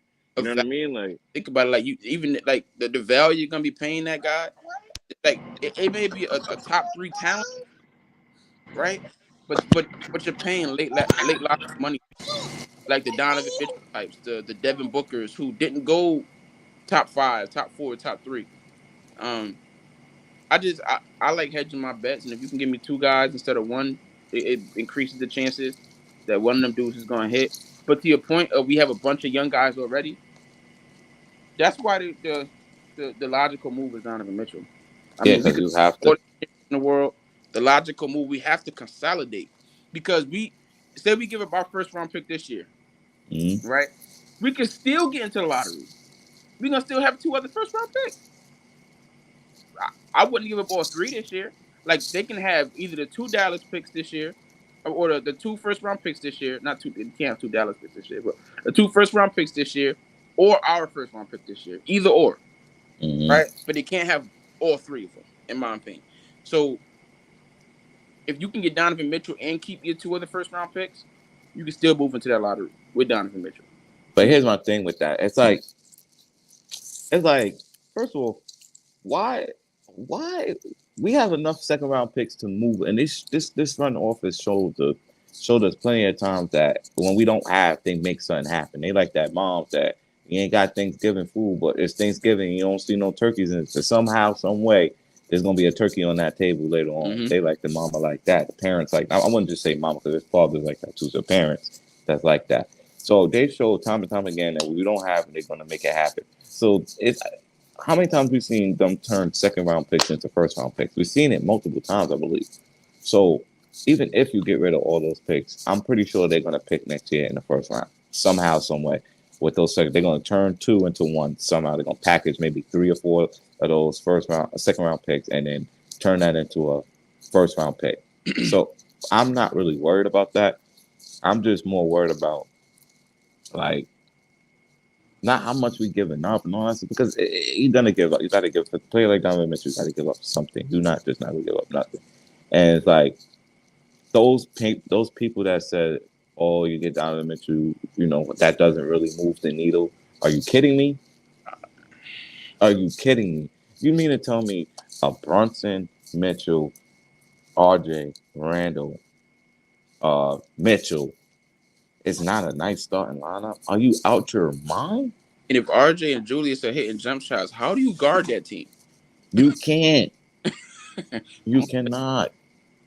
It's a weird situation. It's not a weird situation. It's a win-win situation, like Greeny was saying.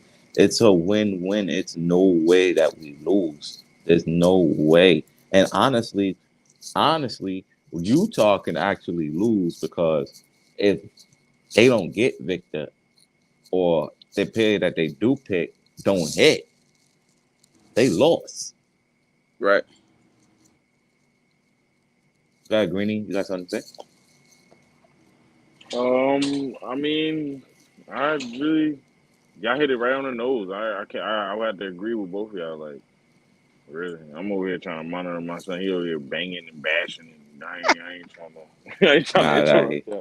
He over here you good, doing bro. crazy stuff. He pouring milk on the floor, so I just gotta let him do that to stay quiet. So Good, bro. We here. We see you. We got you. So let's get to the Mr. Controversial. Let's get to this segment of Mr. Controversial. We gotta come up with a name for that controversial take of the week. Yeah, Let's hear what you got. The Knicks tape instead of the first tape. Fans going, man. They gonna fry me, boy. They going. But listen, it's okay. They call me Mr. Chimney. I'm with all the smoke. Here's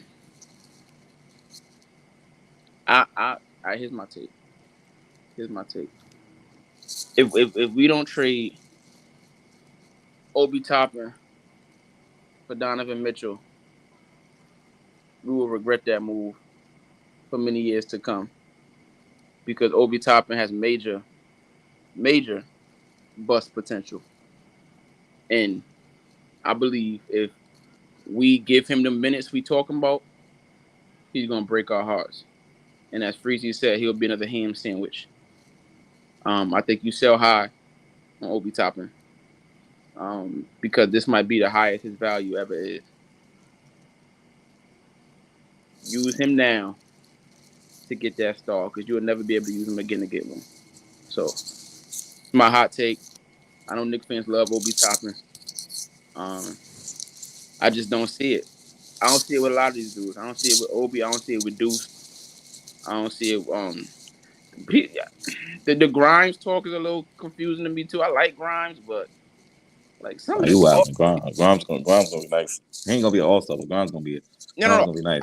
I like Grimes. Like, if I had to pick who to keep between, say, if I had to pick two to keep out of Quickley, Grimes, and Toppin, I'm keeping Quickley and Grimes 7 days out of 7. I think you sell high on Obi Toppin. The same way we should have sold high on Porzingis. The same way we should have sold high on Frank Ntilikina. The same way we should have sold high on a lot of these ham sandwiches that we fall in love with. Remember, Obi Toppin falls in that line, that lineage of Kevin Knox, Frank Ntilikina. He was in that same period. Sell high, man. Sell high. He shouldn't have been drafted at 8. Sell high. Trust me. Can I give another one too? I got you. I got you too. I'm gonna say this too. Deuce McBride is a ham sandwich. Yeah. No cheese. Ham sandwich. Can we stop the Deuce McBride? What the hell has he shown y'all to think that he is that nice? Like, stop. No, we gotta see what we have in Deuce McBride. No, we don't. He is okay. He's not that good. Deuce runs like his knees don't bend. Wow. And He a football player, bro. Stop trying to cut my son. Like Deuce looked like Deuce looked like that strong guy that just know how to play sports. Yo, I Yeah, bang with Deuce, man. Y'all heard me. I like Deuce, man. Deuce I is think he that a football solid player baller. who his position is athlete. Exactly. He's Like stop with the Deuce. We gotta see what Deuce got. We don't have to see what nothing with Deuce got. Deuce can sit down for a second. He is nowhere near ready. He will on his top of his cap of his career is a backup point guard. yeah, he a G His, League star. exactly. He is What's not. that played for the Lakers like 4 or 5 years ago? He finally got to the NBA. But like he was like Oh, I know you're talking Like about. that 35-year-old that came and hit yeah, that's three. Deuce is gonna be like a G League. Like they're gonna have like if they ever had a G League Hall of Fame, he'd be the logo. Like he gonna be a G League legend. But if he ever wants to make money, it's gonna be overseas, man. It's gonna be overseas. A lot of fair vibes, Clean Anthony early vibes. Yeah. What's the dude last year? Nick fan said was gonna start. The other Luca Vincenzo. Oh yeah, from Spain, right? Yeah, like dude. First of all, who did Luca Deuce defense? Who he lock up? Name a player he locked up. Who he lock up? Please, fans. Please, everybody in the chat, please. He got a couple steals one game. Yeah, like come on, bro. Yeah, like Deuce is one of those. Deuce is like a remote with no batteries. Like you trying to turn the TV on and you sitting there, like trying, but there's no batteries, bro. There's no batteries. Man. It ain't getting on. He not turning on. Like stop. It's okay. We didn't get a steal in Deuce. Stop acting like we got a steal in Deuce. We did not. He's not a Mitchell Robinson where we got a steal in that. I would say Mitch was a steal at this point. Yeah. We have, but that's the thing. Like we have steals that we can look at. That's a steal. Like Grimes, we knew immediately. Like the first few games he played, when he came in the game, I forget who it was against, and he went bananas. Oh, he had like 27 or something like that. We got one. Like, yeah. Deuce has never even like showed a piece of that. Like, I don't get the hype. Like Patrick Beverly. You really want to ride and die on the hill with Patrick Beverly? Like, yeah, but Patrick Beverly was a dog. He do other things like he'll get on your nerves. Deuce mad quiet. And how many Patrick Beverlys exist? Exactly. Listen, Deuce has no shiftiness. That's what I meant when I said like he run like his knees don't bend. Because it's no shiftiness. Run to this spot. Pump fake. Run to this spot. Mm-hmm. There's no like, okay, I'm gonna break you down. Like he's a 6 foot Frank Ntilikina. And we love this man. And because he got colorful hair and he sings exactly. It's hard. But name me like, is Deuce McBride a better prospect than Frank Ntilikina? I don't think so. I think Deuce McBride plays the acoustic guitar on us off season. That's the wooden one. Those that don't know, that's the little wooden one. That's the one that he say poetry at your local jazz sessions. Cutting my son right now, man. What he do? Let's give Greeny time to defend him. You're cutting my man right now, like he was in West Virginia milking the cows while he was on his off season or something like that. Like you're cutting my man. He wasn't even impressed. Like he wasn't that impressive in the pro. He had no workout videos. I think he just needs development. Like he's not terrible. Like he's not. Greeny, I need development. Bro, Trevor Keels is terrible. He was terrible, bro. Like, oh my God, bro. He was bad compared to Deuce McBride. Like when you talking about like if you looking at look at the schools they went to. You feel what I'm saying? Like I forgot about Trevor Keels. All right, Trevor Keels is bad compared to Deuce McBride. But Deuce is bad. I'm not saying Deuce is good. He need development. He need a lot of development. Wasn't Trevor Keels the youngest player in the draft, though, I think? Or something like that? Yeah, he was one of, yes, he definitely was. Listen, like, Deuce, first of all, let me preface it by saying, if I was in the basketball court with Deuce, he would destroy me. Oh, yeah, 100%. 100%. You understand? Let's first of all, I'm put some respect on his name. Like, put him in the pro-am. That son is cooking. Right? But because but if they put him in the pro-am, they probably mistake him as one of the guys that just didn't make the league. That's why. That could have made the league but didn't make the league. Like they would, like fans in the seats would probably be like, "Yo, He should have made the league, yo. I think some team should pick But him you up, got- not knowing that he on the roster. It's so yeah. many in the G League that are like, it's this kid that went to Jalen Adams, right? Mhm. You look at his stats in the G League. That boy he gets buckets. He hasn't played a second in the league. Yeah. It's a lot of dudes that get buckets in the G League. You know what I mean? G League is probably one of the top basketball leagues in the world, but it's not the NBA. Nah, and we've seen Deuce in the it's NBA, fact. and It's fact.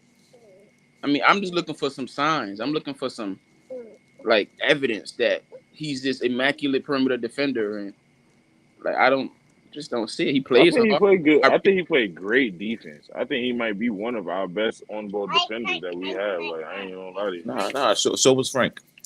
Yeah, that's what I'm saying. And I was never on that train, bro. I was never on that train. I just want to know who he guarded, though. I'm saying from when I see him in the game playing defense on somebody, bro, he played solid defense. Yeah, the last 2 minutes of the game where he playing his heart out because he wanted to prove a point. How can you fault him for getting the playing time that he's only allowed to get playing time? I mean, you know what I mean? Hey, so in practice, that one game he did play, bro, that nigga had like 6 or 7 steals. So Greeni, like if you were GM, right, and they said, listen, you have to bet your money in the next 5-6 years on one of these guys, Deuce McBride or Frank Ntilikina, who you betting your money on? Bro, I'm definitely not betting my money on Frank the Tank, bro. I'm betting on Frank over Deuce McBride 7 days. I'm not betting on Tank, bro. Frank I ain't gonna lie. Something. If you put Deuce on a team where he can get minutes, bro, I think he could produce way more than Frank Ntilikina. Good point, but what team is that? That's what I'm saying. You can't the Westchester Knicks. You can't fault a man for not getting burned. You know what I'm saying? Like he's not getting his burn. You can fault him for not being good enough to get burned, though. Yeah, because there's practice. Why he ain't locking somebody up in practice? I don't think it's a team. I think he is good in practice, but you got to look at the depth chart of the Knicks, bro. Who is he gonna play over? Who's gonna play over at point guard or shooting guard on the Knicks?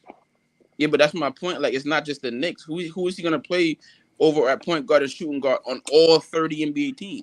Like what? I mean, he's not that bad, bro. He's not that bad, bro. Nah, he ain't that bad, but I just think he's a ham sandwich. Because the Knicks had the worst point guard rotation in the league last season, and he didn't play.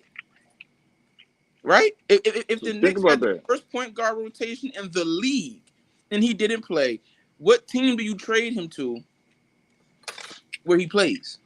So you telling me as a backup point guard, you're gonna take T.J. McConnell over Deuce McBride? Absolutely, I'm taking T.J. McConnell over Deuce McBride. So that one game winning shot hurt y'all that bad? Nah, but he just knows how to play the game. He plays the game well. He's a smart player. But he's gonna get cooked if you put him in the right. If another team know how to run their team the right way, bro, he's cooked every time in the match. Yeah, but T.J. McConnell has been in the league for some time now, and he's proven himself. He's already proven that he. I mean, if he wasn't, if he didn't, then he wouldn't be. You gotta go, buddy. You gotta go, bro. Because he mad. You know what the problem? He mad that Deuce is whack too. He getting frustrated because Deuce is whack. Nah, I know Deuce is whack, but he gotta develop. That's what I'm saying. He gotta develop. Like that's my main thing with him. You feel what I'm saying? Like he's not as bad as I think he is. I'm telling you. So how many years you giving him to develop? All right, I'm gonna give him like 2 more years. You feel me? Because he really didn't have an initial year to develop. You know what I mean? Like, if I'm sorry, like if he couldn't play last year, he's never playing for the Knicks. Yeah, but who is he gonna play behind? But you had Kimber come in. You had Kimber come in on a fresh contract. He automatically started when he shouldn't have started when we signed him. Then you got D Rose there. Yeah, Kimber started when he shouldn't have started. We all know that. Deuce can't fight Deuce, man. I'm not arguing Deuce against Kimber. I'm just saying the depth chart of what he has to get through to get to playing time. You know what I mean? He got to get through Kimber that just signed the contract. Then you got D Rose that just saved the Knicks culture and brought us back. And then you have IQ that looks more promising as a point guard than Deuce. So where's his point? Like he doesn't have any time to develop. You're gonna send him to the G League where that's not compromisable to the NBA. Like that's literally like sending him backwards because he's going to the G League, dropping these kids off. Then he comes to the NBA and he looks like a turd. You agreeing with us though? He wasn't good enough. Yeah, he needs time to develop. He needs time. I don't think he's as bad as y'all making him seem. That's my case. That's All all I'm right, saying. so we got about like 30 minutes left, 20, 30 minutes, 25 minutes. So I want to move on to because I just came up with this question in my head, like because we were talking about G League, right? Let's say Cam don't start the way he Hold on, should start. let me do my controversial take because Oh that's yeah, what yeah, my go ahead. controversial take was on. You feel me? I'm My scared. take is Cam Reddish is the wing that the Knicks need to have that we always needed, and that's my take. Mm, that actually goes into my question. If he don't start the way we project him to start, would you send him to the G League for confidence? Sending Cam to the G League at this point in his career is But disrespectful. why we don't Yes, use the G League? Champ. Say it. Please say it, Champ. Please say it. He was gonna. Please say what he was gonna say, Champ. Because Yo, I was gonna agree so with like that. if you get sent to the G League in a contract year, like you might want to throw your career on some rice. Like put Nah, throwing it in rice is crazy. That's crazy because that's what you put. You got to give his career some ginger ale. It's crazy. like Nah, I don't know if Cam is gonna benefit from the G League though. Like He's I gonna fry them. Look what Deuce McBride is doing. You don't think Cam Reddish is gonna go there and like? Come on, bro. He could probably kill him going like 75%, bro. but that's the thing. Like he's gonna go there and go bananas. But I don't like to Kendall's point. It might help his confidence. But like, where is his path back to playing time though? Like I don't know. It's Thibodeau barely played him last year. Now if you go to the G League, that gives Tibbs all the ammunition. He don't have to play him another minute. Nope. I'm about to get people Nope. tight. Cam is ham. Cam is a ham sandwich. He's definitely not. Ooh. I'm about to get He's everybody definitely tight. I'm not. tired of this, man. I'm tired of it because Ooh. people be trying to come at RJ saying he this, he not that, he'll never be this. Yo, what has Cam shown anybody that he'll be anything? He is a ham sandwich. He has gotten traded from the Wizards. From the Hawks for a reason. We killing the kids today, boy. Nah, because he got Kill him. traded. He got traded from the Hawks for a reason. If he You was know really why he that good, got they wouldn't traded? have traded You know him why he got traded, Ken? because he was a Before you ham go and say sandwich. that, he asked for a trade. Because he asked for a couldn't trade. win. He couldn't win out of spot over Because he Hunter. he wasn't getting Yeah, but all they utilized. got for Cam was Kevin Knox. Kevin That's the Knox. return. Because Exactly. he wasn't worth nothing. He's not getting no And play they, time. and you know what's crazy? This how you know how much they didn't care about Cam because they let Kevin Knox walk. Yeah, They ain't try to pay. They ain't even. They let what they traded for walk away. I like Cam, but Cam is a very dangerous prospect in the sense of you fall in love with his measurements and with his flashes, and he holds you at he just dangles his potential in front. Pause. Yo, where's the? Yeah, I'm about to say, hey, yo, bro, Bro, that was son, you've wild. been wilding You gotta all burn day. that one. That was Flag wild. on the play. Flagrant two. But like Boy, he close. teases you with his potential, and you like hold on to it. For like, Time out. Hold on, King Ant, because now I don't even really want to have to go hard, but C-Mac, listen to this. Is it me or Kendall looks like a Dollar General Rasheed Wallace? That's Oh my god. Did crazy. they start the roastery in the chat? Because Hey, now bro. I want to invite him to the chat, but this is closed because now I want to see what he look like. Because he got a regular. I don't know what that is. Oh, he got the Joker as They his call me Raymond picture. Felton. Hey, bros, don't feel bad. They sound like Raymond Felton. So It's cool. I'll take Rasheed Wallace. Boy, don't lie. I mean, they say I look like Noel too, so it is what it is, bro. Oh yeah. They say you like Noel, baby brother. That's crazy. They violating us today. Damn, yo. I thought it was all love. And that's not even them. I heard that at a basketball tournament when I was playing in the street ball tournament. He was like, "Oh, that's Noel for 3." Like, word. They That's told me Noel. well, that's the same person in the chat. Yeah, must Be be in the chat. You got a fan. All right, King Ant. Go ahead. Finish your point, bro. Nah, you don't want to finish your point? Yo, champ. like I like Cam, right? I like Cam, but I'm just afraid that he's one of them dudes that are always gonna be potential. And never really fulfill that potential. He reminds me of who's the guy we brung in, Mo Harkless. To where like Let's go. His cap is Mohawkless. To where like he got chance after chance after chance based purely on potential. Like and he never actually fulfilled that potential. Justice Winslow. Fall in love with the potential of who he could be instead of realizing the reality of what he is. And this is Cam's last chance, I think. Exactly. And he's either gonna fly and be what Greeny said he is, which I believe he could be, or he's gonna be a guy that always is a coulda, shoulda, woulda type of prospect. I feel you. I think Cam ceiling is Mohawk list. I think Cam ceiling is potentially Justice Winslow. I think Cam is not ever going to be T Mac. I don't care what his potential is. Stop saying that. Freezy.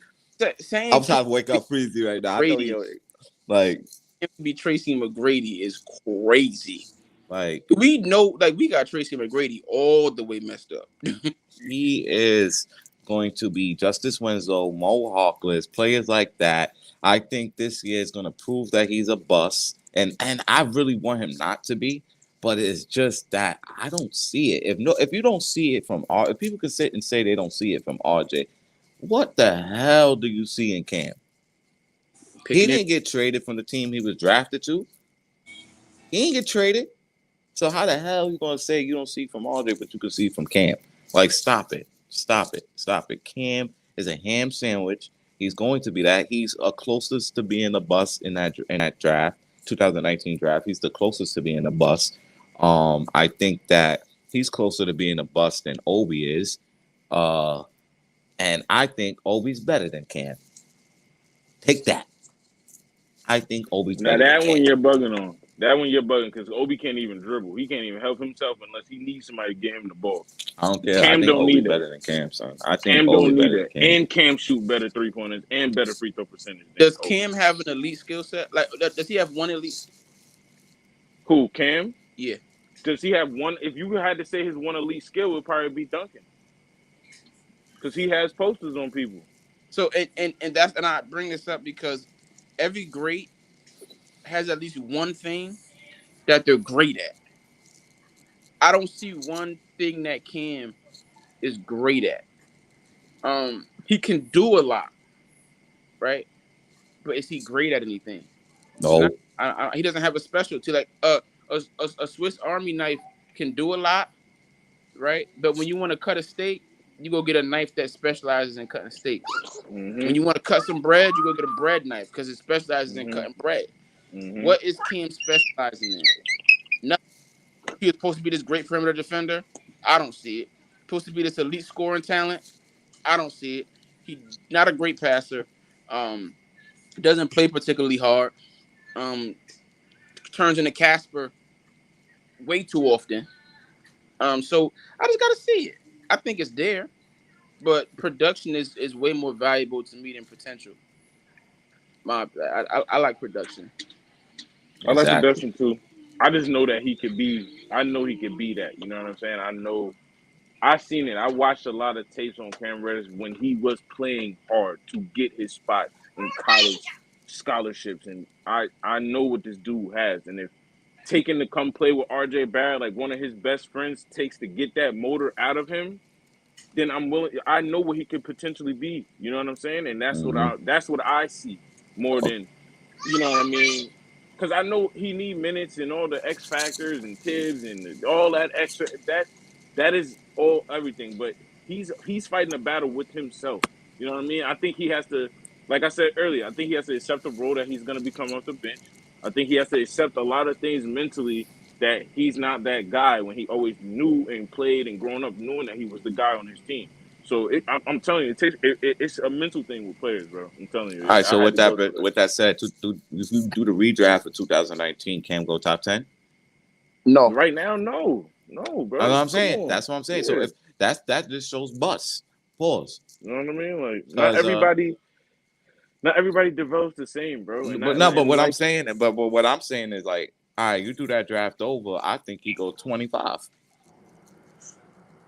Now I'm lying. I think he probably go top 20, but I dragged it with the 25. I think he go top 20, but that just shows that he ain't live up to a top 10 pick.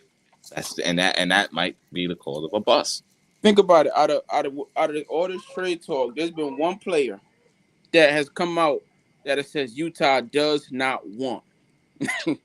That one guy is Cam Reddish. Facts. Utah didn't even want him. And they on rebuild mode, so they'll take Yeah. any young player.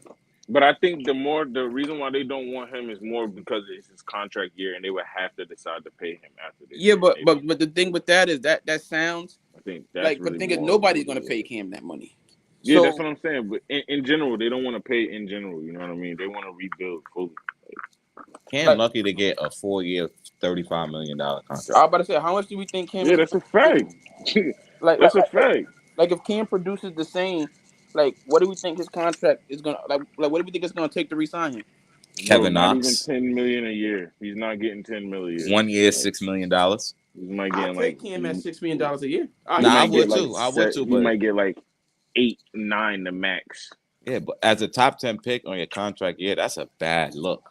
Yeah, bro, it's bad, but hey, bro. And then you not also everybody he looked, developed the same. but he also looked like the type to be salty, like because RJ about to get at least minimum 25 a year, minimum. So he gonna be looking. RJ gonna walk in. He got feel bad because he just bought some. You know what I mean? He bought some fire. I don't want to curse, but he bought some fire coming through, suits looking different. And you know when people start getting money, you know who you ever seen rookies? Well, maybe not rookies in the league now because the money different, but you ever seen how a rookie look and they first like look at Dame in his first year, how he dressed and how they look, and then you look at them like year 4 or 5 when after they get paid. Jordan Clarkson. Jordan Clarkson is the prime example of that. That dude had no tats. You look at him year 5, his whole neck on everything all tatted down. And J.R. Smith fit different, yeah, just like you saying everything. He gonna see all his Duke teammates. He gonna see Tyus Jones. He gonna see Zion. All them dudes. I think for Cam, I think it's a motor problem. Just like Champ was saying, like I really think it's a big motor problem with him and a mentality problem. I think he's fighting a battle with himself more than anything else. And I'm telling you, like if that man can really get his head on a swivel and just really focus on like, if him and IQ can be the 2 go-to guys on that secondary team, bro. Y'all ready to jump somebody? I'm ready to jump anybody from our brothers. Stop playing. Nah, not for Cam.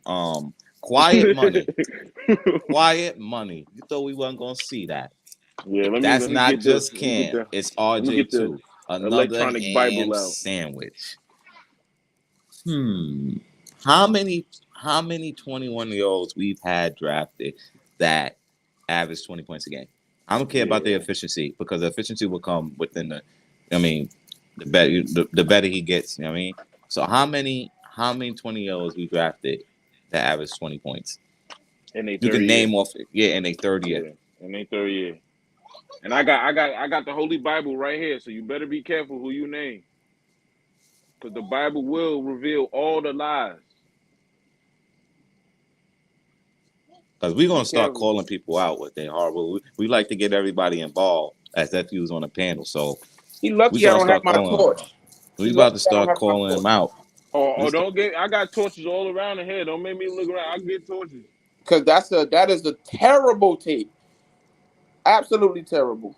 He said argue with this link. You can't post the link in there, baby. Yeah, word. You gotta back it up with like facts. Don't post. You just gotta give me a name. Don't post. I'm gonna click on the link. Hold on. I'm gonna click on the link. And after he had preface this by saying quiet money. Hold on. 1 second. My fault.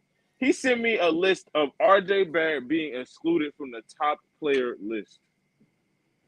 So first of all, I can put RJ had 11 30-point games. I say that leaded all those people that's on that list. He led them, so I don't see how that's off of that alone. I don't see how he off that list. He had over 30-something, 20+ point games. I don't see again. How is he off that list? He's no way he could be it's no way he's a ham sandwich. You're just saying that you just to say it. But Cam is a ham sandwich. Quiet money is my guy, right? Yes, word salute because he showed love. Right? But come on, quiet money. Come on, bro. Me and Quiet Money got that opening night last year. That's my guy. But Quiet Money, that shit is terrible. Put some tomatoes in the chat for him, please. Put some tomatoes. Word. Nah. We putting tomatoes. If is it flat? Put red flags. That's a red flag. And it's very terrible when you find that Cam Reddish is not on that list either. So where the heck does Cam Reddish rank? Right, man. Listen, RJ Barrett has proven way more than Cam Reddish. It's not even really debatable. If you want to say you don't believe in RJ Barrett, that's one thing. But to call that man a ham sandwiches don't have 11 30-point games in one season. I've never seen one. Oh, Ham hold on, Uncle sandwiches. Freezy want to join talking about RJ shot 40 from the field, bro. All right, but that'll come with time. That'll come with No, time. see, we're not doing it. Freezy is doing what he does. Where Freezy backs up the terrible take just for controversy. And I'm not letting Freezy do this to me. I'm not. I'm not letting him do this to me. Not on the debut show for you, bro. Not on the debut. But we throw everybody throw flags. Now we're gonna violate. Cause now we're gonna throw flags and red flags on a play. Throw red flags in the chat for that take. Anybody could get it. I ain't gonna lie, bro.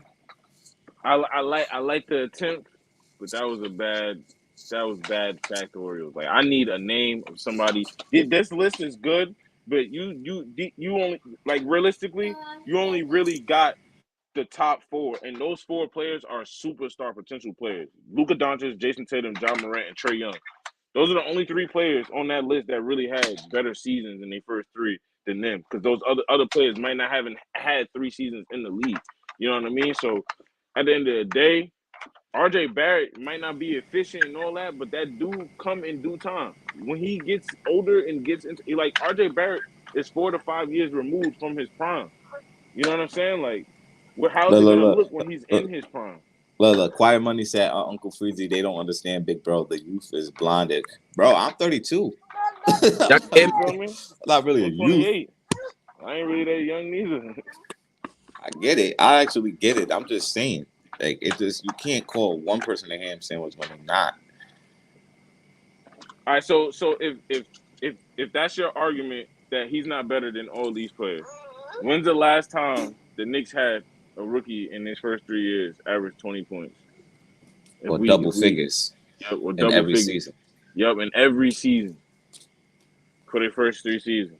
And then don't give me this narrative of, oh, RJ is not a productive 3-point shooter. He can't shoot the ball efficiently. When the season before this, he was shooting 40% from 3-pointer, and he was 17 points per game. And that's exactly what most of y'all Knicks fans want him to do now that Jalen Brunson's here. Oh, RJ Barrett, I just need him to score like 18 to 20 points a game and shoot like 40% from 3 and act like he never did this before. Like, let's put this all in perspective now. Like, come on, y'all. Like, get it all together. And everybody had a down year last year. It wasn't just RJ and Randle. Everybody across the board. RJ Barrett was born in New Jersey, bro. Word? Yeah. He Brick City. You fell for that. Jesus Christ. I said that's fine. Like, hey, but he tried to set the he tried to set me up, but it is what it is. He tried to set the lob up. Nah, I saw where he was going. If you want to say he in New York, then Quickley from Chirac, because he in the windy brick city. And I'm just saying. Okay. Bro. Hey, don't make me I'm just saying. Let's keep. That's because Freezy mad. Because Freezy want to make jokes because Freezy is Mr. T-Mac. He Mr. Cam is T-Mac. I'm not letting Freezy call RJ a ham sandwich and Cam Reddish T-Mac. I'm not calling him a ham sandwich, bro. I wish RJ was a ham. I wish RJ was you know what I'm saying, was a premium ham sandwich with some expensive cheese on it. I wish RJ, like, you know what I'm saying, you know, your broke auntie type ham sandwich. You know what I'm saying? Like, you know what I'm saying, yo, go to the corner and get $1 worth of ham. You know what I'm saying? That kind of ham sandwich right now, bro. Right? Yeah, but right when now, she heat that up, put some mustard on it with that old mustard with the water on top. Yeah. Nah, with the spicy brown mustard, with the shake it up, pepper jack cheese. Word, you gotta shake it up. You wildin'. Yeah. Right now, I love RJ Barrett, bro, and I love y'all conversation. I was behind the scenes, man. Man, I spoke to Shotgunner this morning. I spoke to Free Keith this morning. Who else I spoke to, man? Ghetto Intellect this morning, since y'all been on working on some. And Champ, listen, man. Some dude named Shot Smoke said he can't wait to get his paws on some Champ. He said, "I don't want this smoke." Dude, I'm a gladiator. freeze. I'm a gladiator. I've been to the gladiator school. So I don't want this smoke. I know, bro. They have a statue of you out front of the gladiator school. I know that. Yeah, you when the have to students be warn coming him. in with their notebooks, bro, they gotta walk past the champ statue out front. Like, You know what I'm saying? Because what you don't want to do, Shot, is get your career cut short too early. I'm not sure if I'm the tree that you want to bark up yet. No, I don't want. I'm not sure if I'm the tree you want to bark up yet. This is the league. Stop. You got to go through college first, man. You need like. No, man, don't do that. Don't do that. Don't do that to Shot. And ladies and gentlemen, that's our new co-host, People's Champ, King and G. But yo, he the people's champ, bro. We ain't nobody anoint him. Like nobody. No, this what he wasn't born into this. The people raised him to power, bro. This is crazy. What did Donovan Mitchell say to Paulo Banchero? Welcome to the league. Welcome to the league. Because Shotgunner gets off. Because this is what he does, right? Shotgunner, he gets on a panel with like 5-6 other people, and he says inflammatory things and gets away with it because there's nobody there to really challenge him.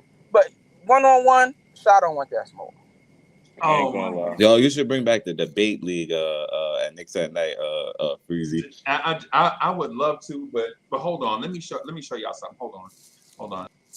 And by Don't the way, show us that belt because I want that belt. And by the way, Quiet Money, if you said I look like Dollar General Rasheed Wallace, that means my daughter look like Dollar General Rasheed Wallace because she got the same face.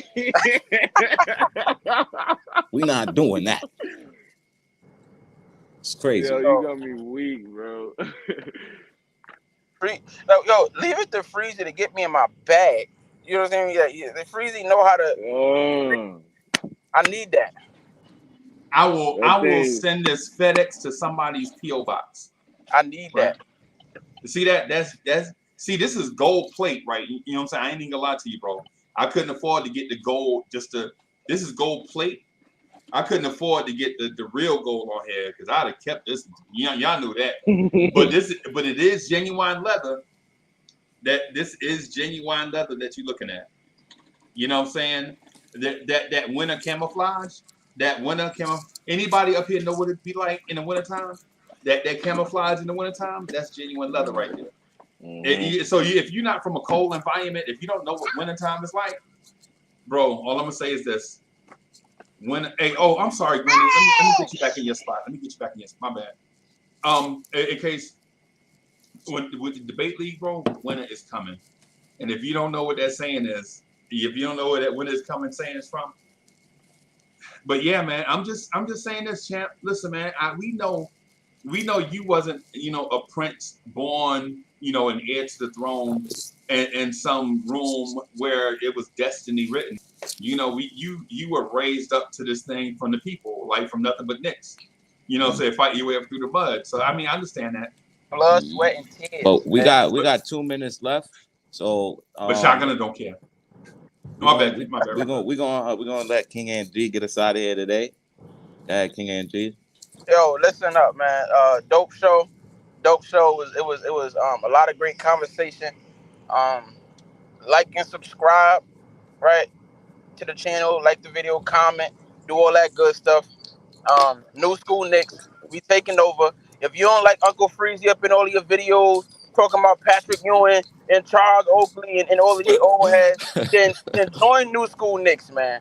Listen, we know what we doing. We don't let Freezy finagle us. Listen, we taking over. Join the movement. For 99 for 2000. Let's get it, man. Yo, Greeni. Merch coming soon, y'all. Shout out to Twitter. Yeah, shout out to Twitter, New School Knicks. Go follow us on that. Go hit that DM on that thing and shoot us whatever y'all want us to talk about. We taking all answers. Everything. We need everything. You know what I mean? Season's coming there. We're going to have y'all when the season get covered. We're going to start bringing out daily news once the season get active and all that. So really lock in. I'm telling you, merch coming soon, like real soon. Don't be surprised. You see us on the stream. We all got it on. You know what I mean? The merch is coming real soon. You got something to say, buddy? Okay, buddy. Get out of here. Good job. All right. See y'all later next week, 9 o'clock. Yes, sir. Next Sunday, we here. All right, y'all. All right, yo.